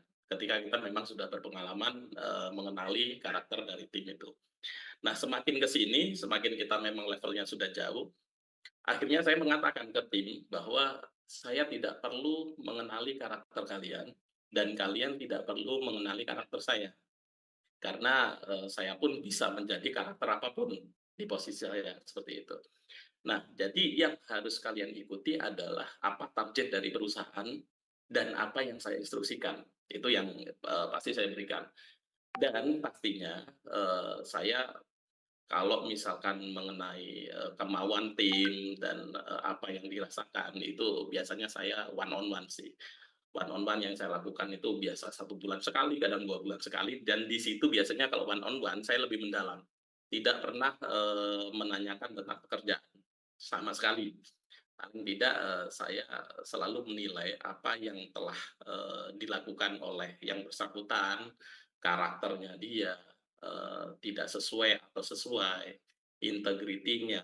Lalu setelah saya menyampaikan apa yang saya nilai terhadap dia harus wajib menilai saya gitu kan sebagai pemimpinnya gitu. Itu yang saya lakukan sih biasanya untuk mengenali karakter tim saya. Tapi ketika saya juga sama, beberapa kali pindah-pindah perusahaan, tapi setiap saya nyemplung ke satu perusahaan, saya nggak pernah tuh mengenali karakter mereka masing-masing satu persatu, nggak pernah. Karena saya melihat dari satu orang udah tahu ini karakternya seperti ini seperti ini gitu kan. Oh ini orangnya agak kalem nih, orangnya agak kalau nggak ditekan nggak kerja nih gitu kan. Kita sudah tahu itu. Jadi saya menekankan setiap briefing di awal ketika saya masuk ke dalam satu perusahaan, saya nggak perlu mengenali karakter kalian dan kalian nggak perlu mengenali karakter saya, karena karakter saya bisa berubah-ubah masing-masing departemen. Karena sebagai contoh saya sebagai GM gitu, ke logistik saya mempunyai karakter sendiri, ke PPIC saya mempunyai karakter sendiri, ke production, ke manufaktur saya memiliki karakter sendiri, dan itu beda-beda, tidak semua sama. Ke analis saya memiliki karakter sendiri, tidak semuanya sama, dan kadang orang bingung sebenarnya karakternya Pak Roni ini, Pak Stefan ini apa sih gitu kan. Kadang mereka juga bingung karena saya menempatkan diri pada situasi yang berbeda. Nah, juga menjawab dari Pak Meto tadi, yang Pinnacle itu ya sama yang disampaikan oleh Pak Tama, kita tidak 100% orang bisa suka sama kita. Kita tidak bisa menjamin itu. Kalau apalagi biasanya kalau saya ke tim manufaktur, itu saya menerapkan karakter yang autokratik ya. Jadi lebih ke otoriter. Biasanya seperti itu, karena orang-orang lapangan kalau kita tidak otoriter, kita tidak micromanaging, itu akan susah. Dan itu masing-masing daerah juga berbeda. Kadang saya di manufaktur yang di Bali, itu saya tidak micromanaging, tapi manufaktur yang di daerah lain, saya perlu micromanaging, dan itu berbeda-beda. Jadi ada yang satu sisi suka sama kita, dan ada satu sisi yang tidak suka sama kita. 100% tidak akan suka, ada yang suka, ada yang tidak suka. Tapi yang pasti, penilaian tim, kalau saya sih sebenarnya ada di posisi kelima, ketika produktivitas yang diinginkan manajemen itu tercapai, lalu tim yang ada di bawah kita itu menempati posisi yang mungkin bisa diinginkan oleh tim tersebut atau orang tersebut itu bisa tercapai. Contoh, misalkan kita bisa nge-leader satu organisasi dan ada satu tim berkembang, dan di sana misalnya dari supervisor naik ke manager, dari manager naik ke senior manager, dan itu hasil dari developing kita, itu pencapaian yang menurut saya bisa dianggap masuk ke pinnacle sih sebenarnya. Karena dari situ beberapa tim akan respect ke kita. Mungkin yang ada beberapa barisan sakit hati juga menilai kita nggak bagus juga ya, itu pasti lah. Tapi pinnacle itu tergantung penilaian orang sih menurut saya. Itu sih Pak Tama. Thank you. Oke, mantap. Kurang lebih mirip-mirip, tapi lebih diperjelas lagi. Yes, tergantung respon dari respon dari anggota tim kita. Mantap. Thank you Pak Roni. Ada yang lain yang mau berpendapat atau menanyakan? Jadi nanti yang jawab nggak cuma saya ya. Tadi ada yang resen. Oh Pak Zaid, nah, ya Pak Zaid, ya. Ini anggota kita yang paling konsisten juga nih. Halo Pak Tama. Hai Pak Zaid. Teman leader sekalian ya. Sebenarnya mohon maaf nih atas kebodohan saya yang bertanya seperti ini, Coach. Jadi, sebelumnya terima kasih ilmunya, Coach. Materi malam ini sangat bermanfaat sekali ya. Jadi gini, Coach. Beberapa kali itu saya kan pernah juga sebagai tim, dan saat ini pun walaupun ada tim yang saya pimpin, saya juga sebagai anggota tim juga di divisi saya gitu. Nah, suatu ketika itu memang beberapa kali terjadi, anggaplah contoh, let's say si presidir ini keliling pabrik atau kepala pabrik ini keliling terus langsung komplain ya on the spot gitu, dan kita punya manajer itu langsung tidak banyak pikir gitu, langsung memerintahkan tim di lapangan untuk merapikan dan sebagainya. Tapi sebenarnya dari beberapa kondisi yang terjadi, misalkan di gudang kelihatan berantakan ya dalam tanda kutip, lagi overload gitu ya, namanya di gudang pasti kan naik turun deh. Nah ini langsung disuruh dirapikan, suruh melakukan biar kelihatan nggak overload atau dan lain sebagainya gitu. Nah kadang saya sebagai tim itu ngerasa, nah ini kan kemarin nyuruhnya seperti ini, kita sudah jelaskan kondisinya seperti apa, bla bla bla, dan efeknya apa gitu. Kita sudah jelaskan, tapi karena ada perintah yang lebih atas dan itu menurut beliau ini harus dilaksanakan, atau dalam tanda kutip keputusannya itu gegabah gitu, tidak berpikir panjang karena yang nyuruh lebih atas lagi gitu. Ini biasanya gimana, Coach? Pasti yang kayak gini kan pro kontra ya di lapangan gitu. Dan biasanya juga kita di lapangan itu tidak lepas dari politik ya, namanya kepemimpinan itu kan pasti ada kepentingan tadi yang seperti dijelaskan, ada presiden tapi nggak dianggap gitu. Nah ini kita sebagai anggota tim dan kita juga punya tim, itu bagusnya gimana gitu, Coach? Mohon masukannya, Coach.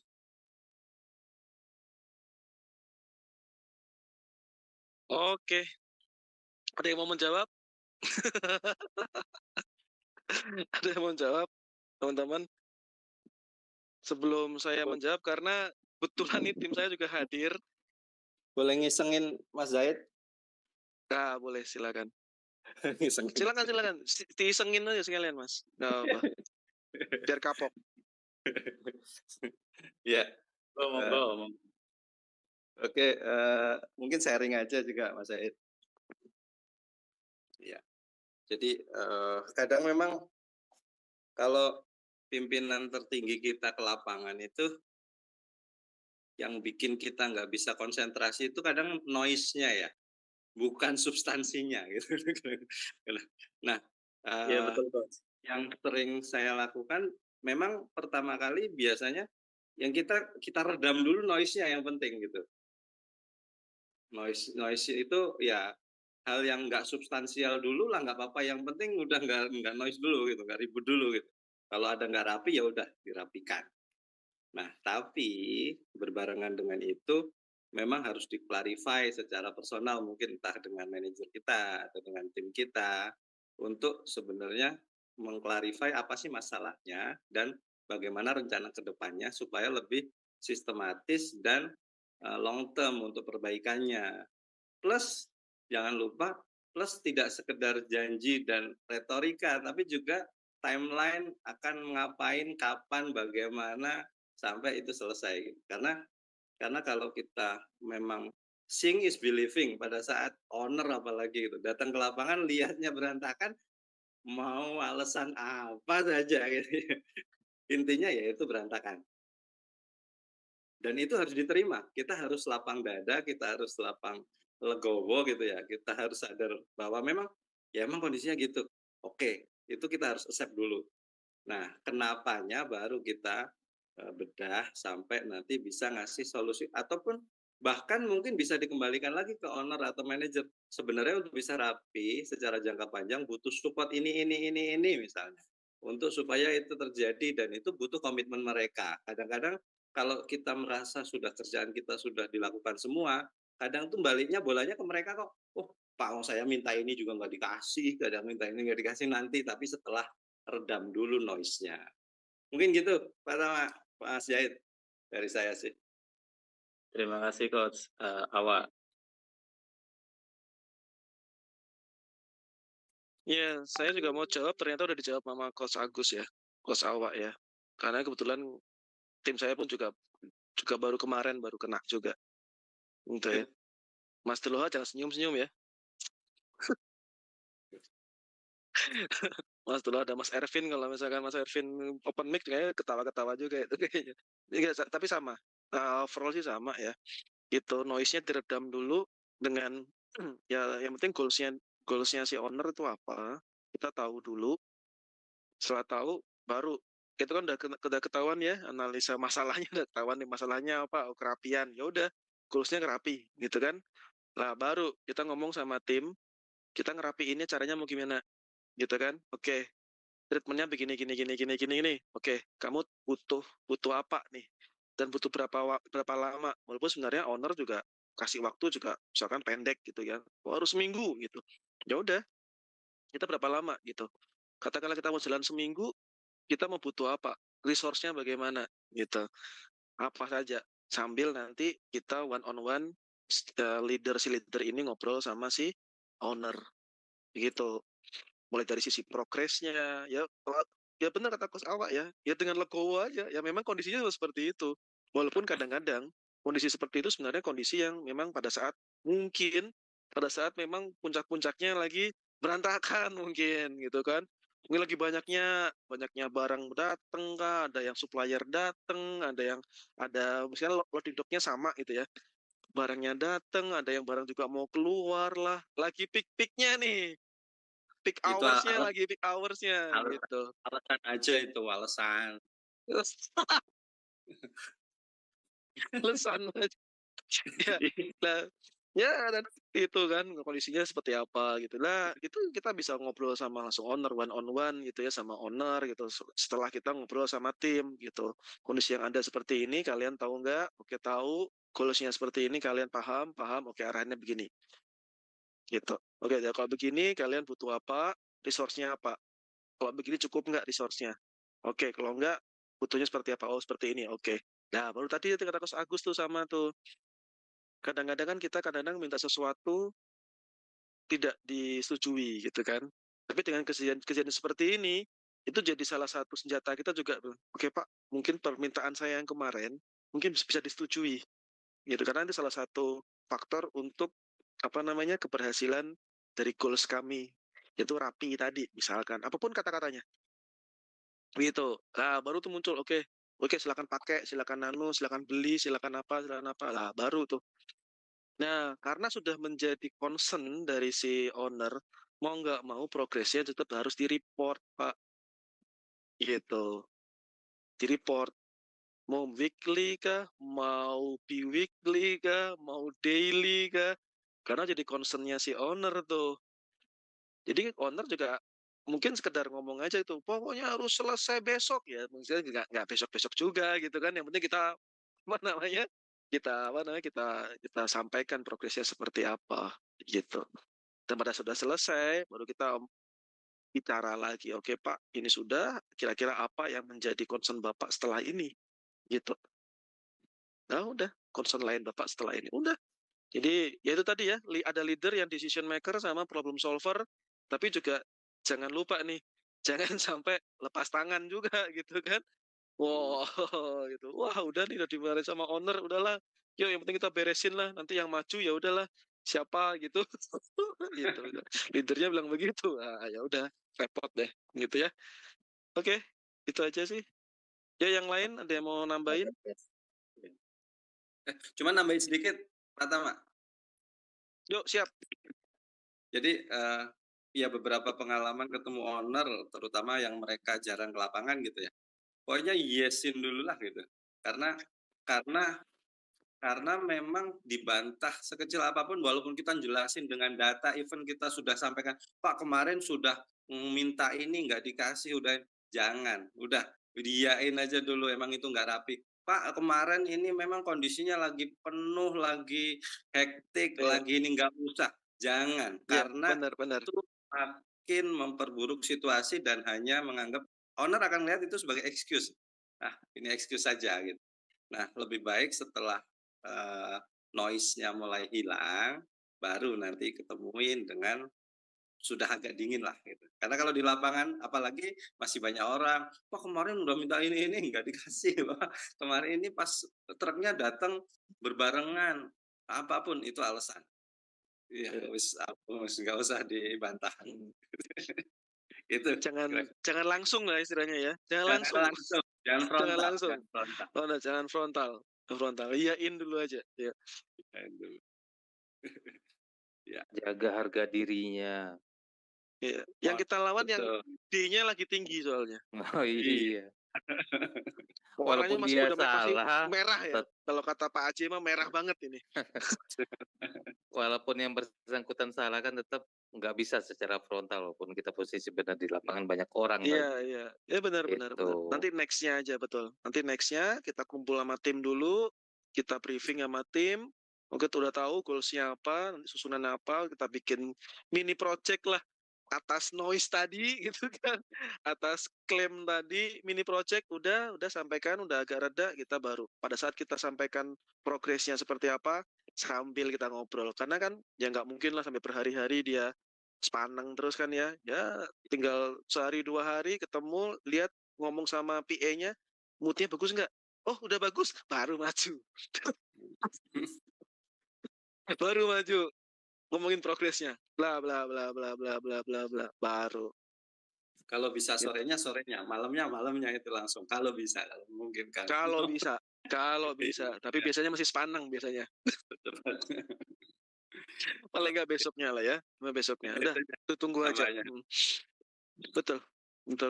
Oke, thank you Coach Agus, Coach Awak, mantap, luar biasa. Jadi pencerahan nih. Yuk. Jadi masuk ke leader inspirator nih, Coach Awak nih.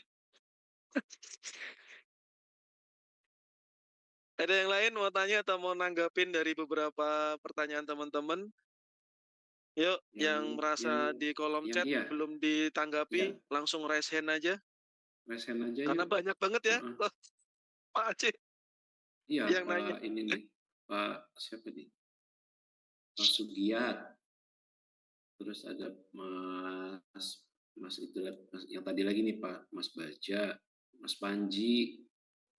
Ayo, silakan. Mana ininya, mana resennya? Jangan-jangan sudah live lagi.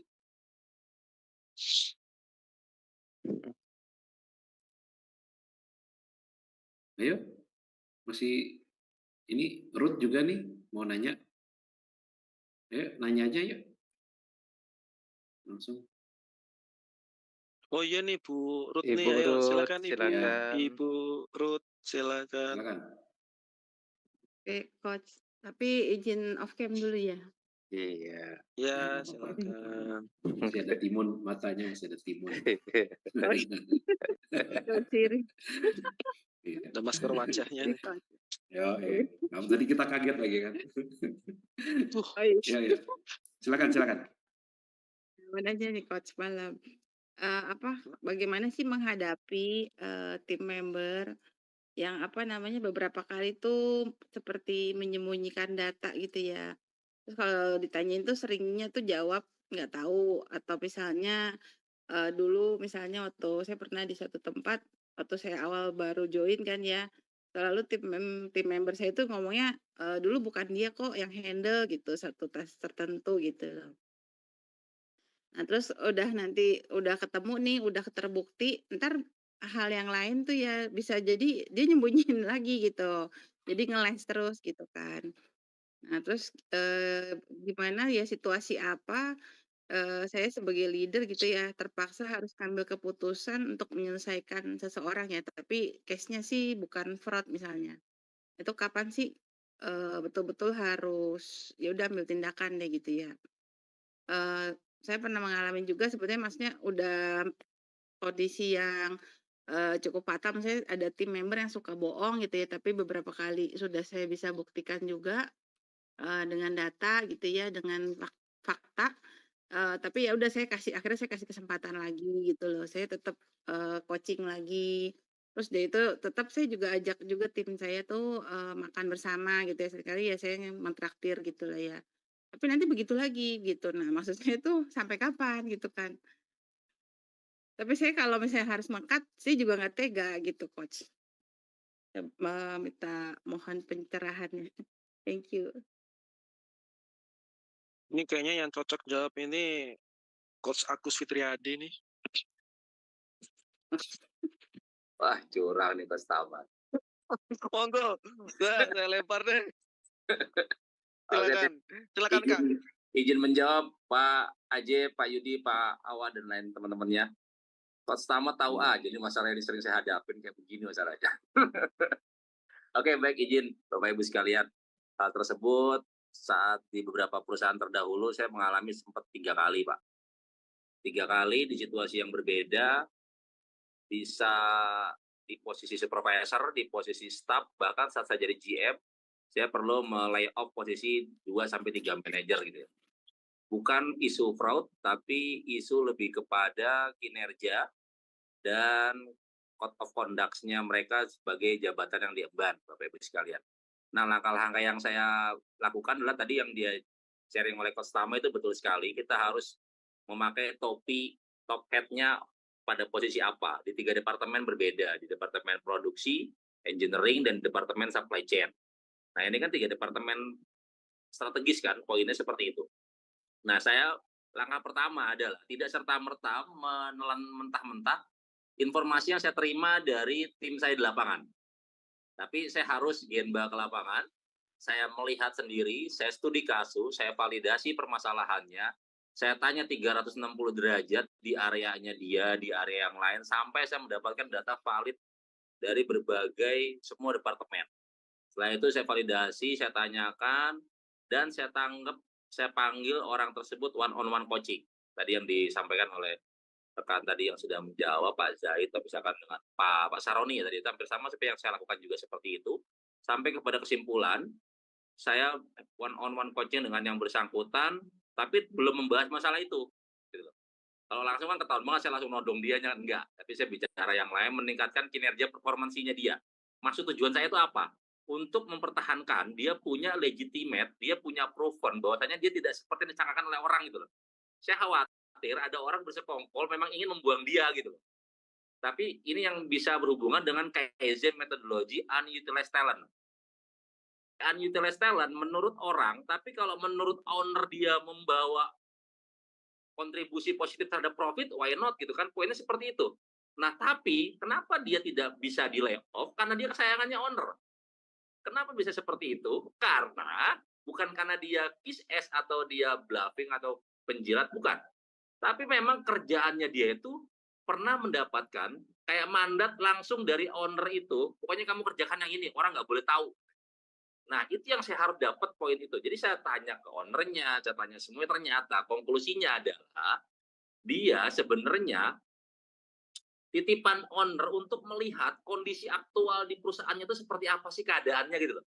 Karena para manajer yang lain kebanyakan ABS, asal Bapak senang gitu. Nah, karena dia diberikan otorisasi lebih, si orang ini seperti kelewat batas. Jadi kayak lupa gitu loh, Pak. Nah, itulah yang saya dapat klik untuk saya benar-benar bisa melayoff dia, saya bisa mempresentasikan di depan owner. Oke, owner dapat satisfaction atas kerjaannya dia. Tapi di satu sisi orang ini lupa gitu loh, punya batasan gitu loh. Dan dia tidak disukai sama sesama level manager atau bahkan di bawahannya juga nggak suka sama dia gitu loh. Karena itu tadi mentang-mentang dapat surat sakti nih dari owner untuk punya project, jadi kayak kelewat batas. Nah, itulah saya ke bahwasanya, tapi saya sangat hati-hati banget itu.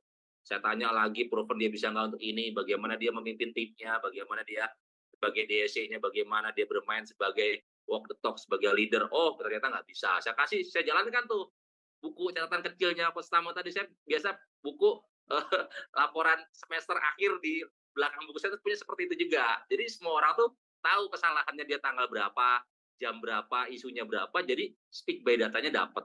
Nah, dari semua data kumpul-kumpul itu saya kurang lebih 1 bulan, Mbak Ruth. Jadi 1 bulan setelah dapat, saya tanyakan langsung, presentasikan semuanya, dan saya secara nggak langsung saya panggil orangnya lagi, setelah dia saya kasih challenging, saya bilang, bagaimana progresnya, bagaimana dengan anak buah kamu, bagaimana begini, bagaimana kesan mereka, apakah sudah bisa dia?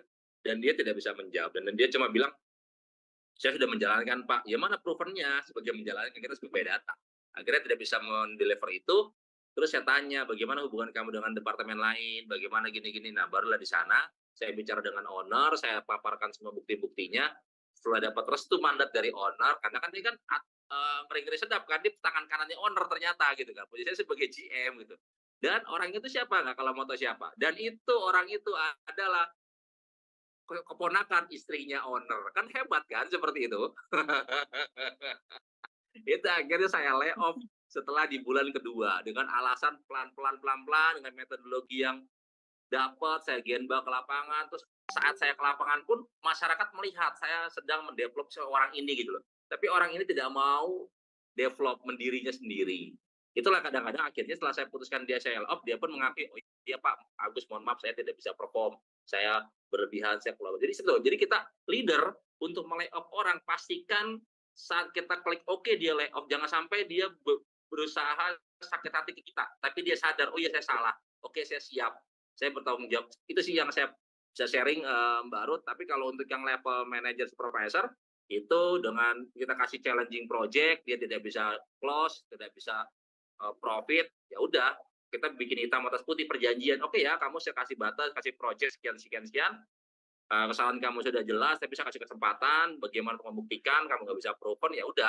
Berarti ini keputusan berdasarkan kesepakatan kita bersama dan di hadapan HR, sehingga saya kembalikan ke HR orang tersebut. Dan alhamdulillah selama teman-teman yang saya lihat itu tidak pernah bermasalah dengan saya, bahkan hubungannya sampai sekarang pun masih sangat baik gitu, komunikasi sebagai friend, sebagai pernah bekerja sama, tapi bukan sebagai atasan bawah. Demikian sih sharing dari saya, Bapak Ibu sekalian. Semoga menginspirasi. Tapi kita harus hati-hati saat melayak orang. Perlu banyak bukti, perlu punya data, dan orang tersebut merasa, oh iya saya salah. Itu yang kadang-kadang sangat sulit terjadi. Terima kasih, sangat mantap materinya bersama. Terima kasih. Makasih Pak Agus. Berarti tapi satu lagi nih Pak Agus. Berarti enggak perlu waktu lah ya berarti ya. Perlu waktu Bu. Sebentar. Perlu waktu. Kalau saya dulu minimal sebulan alhamdulillah. Karena pelan-pelan karena ini sepupunya ponakan istrinya ya. Itu ngeri-ngeri sedap itu. Itu berat banget. Kalau bukan ponakan istrinya mah bisa lebih cepat. Paling 2 minggu 3 minggu udah selesai saya layoff. Itu sih. Ini pengalaman pribadi saya Bu. Betul. Ya, alhamdulillah bisa jalan. Baik, sama-sama. Thank you. Thank you Coach Agus, Kang Selamat Agus. datang, Coach Oke. Tama. Atur nuhun. Yuk, ada lagi yang mau bertanya? Kita selesaikan jam berapa nih, Pak Aceh, Pak Yudi? Udah nggak berasa loh, ternyata udah jam 9:30. 21.45 ya. 1:45 ya. 1:45. 1:45. 10 menit, 11 menit lagi. Jam 11 nggak apa-apa. Saya sekarang udah nggak berangkat subuh kok, Pak. Oh, iya. Sombong. Mentang-mentang dekeng. Ntar kita ajak sampai jam 4 subuh nih Pak Tama. Ya. Iya, biar langsung jamaah subuh ya. Subuh jamaah. Teman-teman yang lain yang masih punya pertanyaan silakan. Ya, yang ada di kolom chat ini pertanyaannya panjang-panjang. Takut mispersepsi. Jadi silakan untuk raise hand dan utarakan secara verbal gitu ya. Oke. Yuk.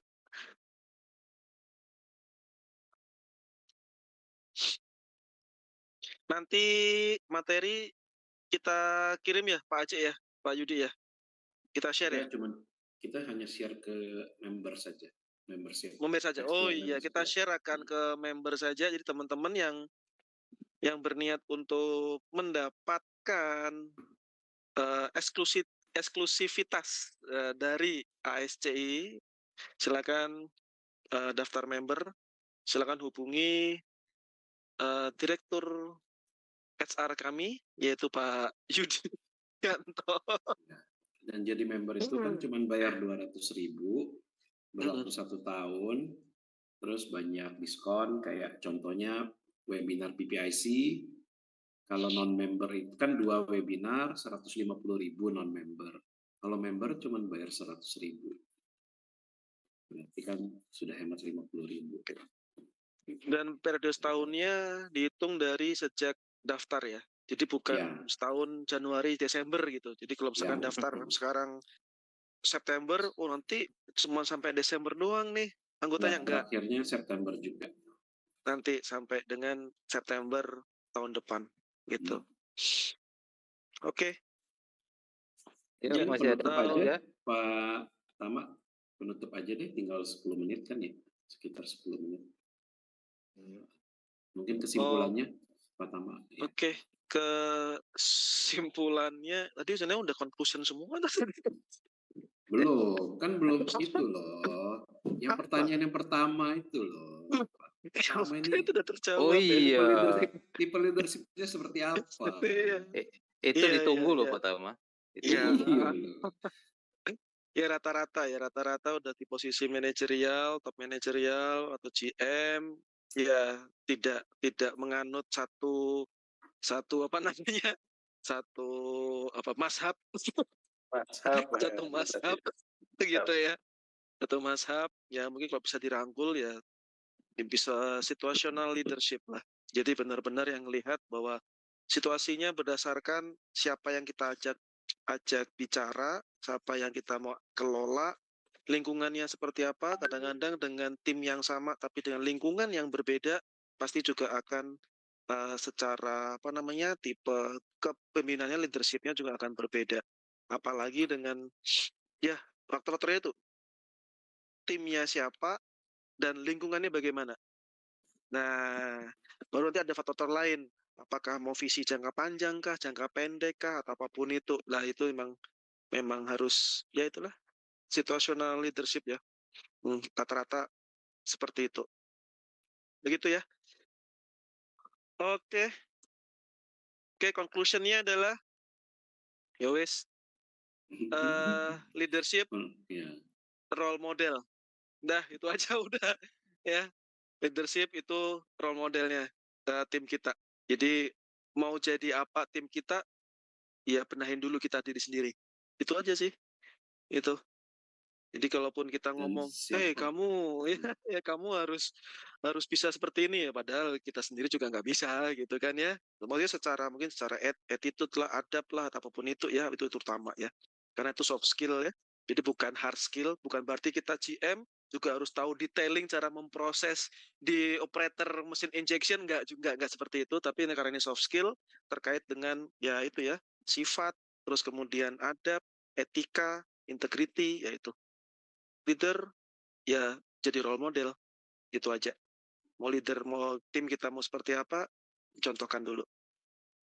Itu aja dari saya. Silakan saya kembalikan waktu dan tempat ke Pak Ade dan Pak. Oh ya, silakan. Semua orang bisa jadi leader, tidak regardless jabatan dan posisinya, ya kan? Yes. Jadi leader itu bukan posisi, bukan otoritas, gitu ya. Posisi itu otoritas, leader itu ya leadership, ya kan, role model. Itu benar sih. Ya. Itu aja sih dari saya. Kalau saya sih leader, nambahin dikit aja ya. Mungkin ya, nggak apa-apa. Ini benar-benar penutup deh. Kalau saya sih, menurut saya sih jadi leader itu satu, tetap jadi diri sendiri, ya kan. Kalau kan tadi ada yang nanya, pertama tipe leadershipnya apa sih? Kalau saya bilang pertama itu leadershipnya dia jadi diri sendiri, ya kan. Dia jadi diri sendiri. Ya itulah pembawaan dia. Pak Roni tadi misalkan, saya karakternya bisa berbeda-beda, ya kan. Tapi pasti itu tidak terlepas dari beliaunya menjadi diri sendiri, ya kan.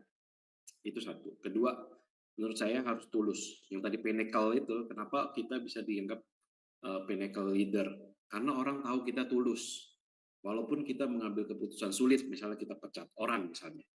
Tapi orang tahu kita ini bukan niat jahat, ya kan.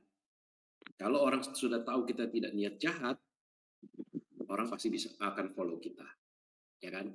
Kalau kita udah lihat leader, kayak tadi lah, siapa tadi? Mas Said ya, yang atasannya datang terus ngomel gitu ya.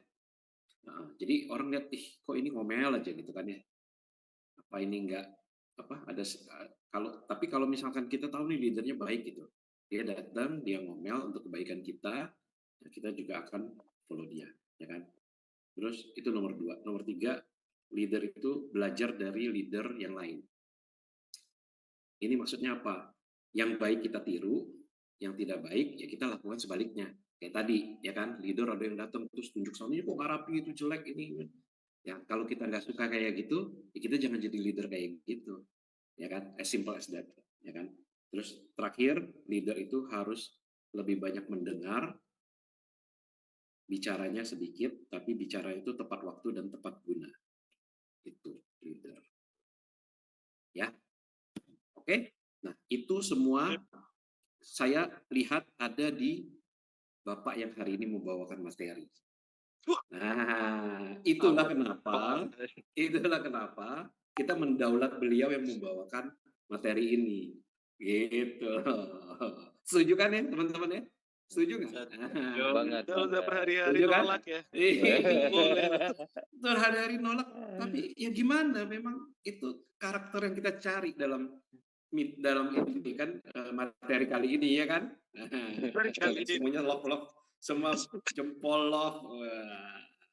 Ya, mendingan kita kasih tepuk tangan dong buat Pak Handra Tamfre. Ya semoga kita bisa jadi leader semua di sini, ya kan, yang efektif, yang baik, yang pinnacle semua ya. Dan ya itu deh, semua orang bisa jadi leader, ya kan. Tergantung bagaimana kita membawakan diri kita dan bagaimana tim kita melihat kita. Oke?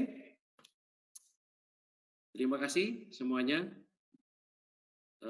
Kita ketemu minggu depan. Oh ya, minggu depan itu tidak ada podcast. Karena minggu depan akan waktu Indonesia Jatayu Podcast ini akan diisi dengan webinar PPIC. Ya, jadi buat teman-teman yang belum daftar webinar PPIC, silakan mendaftar. Tadi saya bilang kita ada 2 webinar, satu mengenai production planning, satunya lagi mengenai inventory control ya, sesuai dengan namanya PPIC. Jadi ada 2. Ambil satu webinar itu 80.000. Kalau ambil dua-duanya 150.000, kalau member malah hanya bayar 100.000 ya.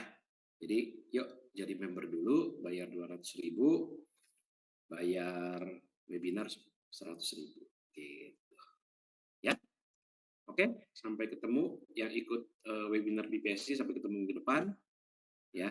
Dan untuk yang lainnya kita ketemu di lain waktu di grup juga ya, jangan sungkan untuk kontak kita ya, kontak yang lain juga untuk berinteraksi. Oke. Thank you semuanya. Selamat malam. Terima kasih banyak Pak Hendra Tama, leader idaman kita semua ya di sini. Berat. Oke, thank you. Oke, terima kasih semuanya ya. Oke, Terima kasih terima yang sudah kasih.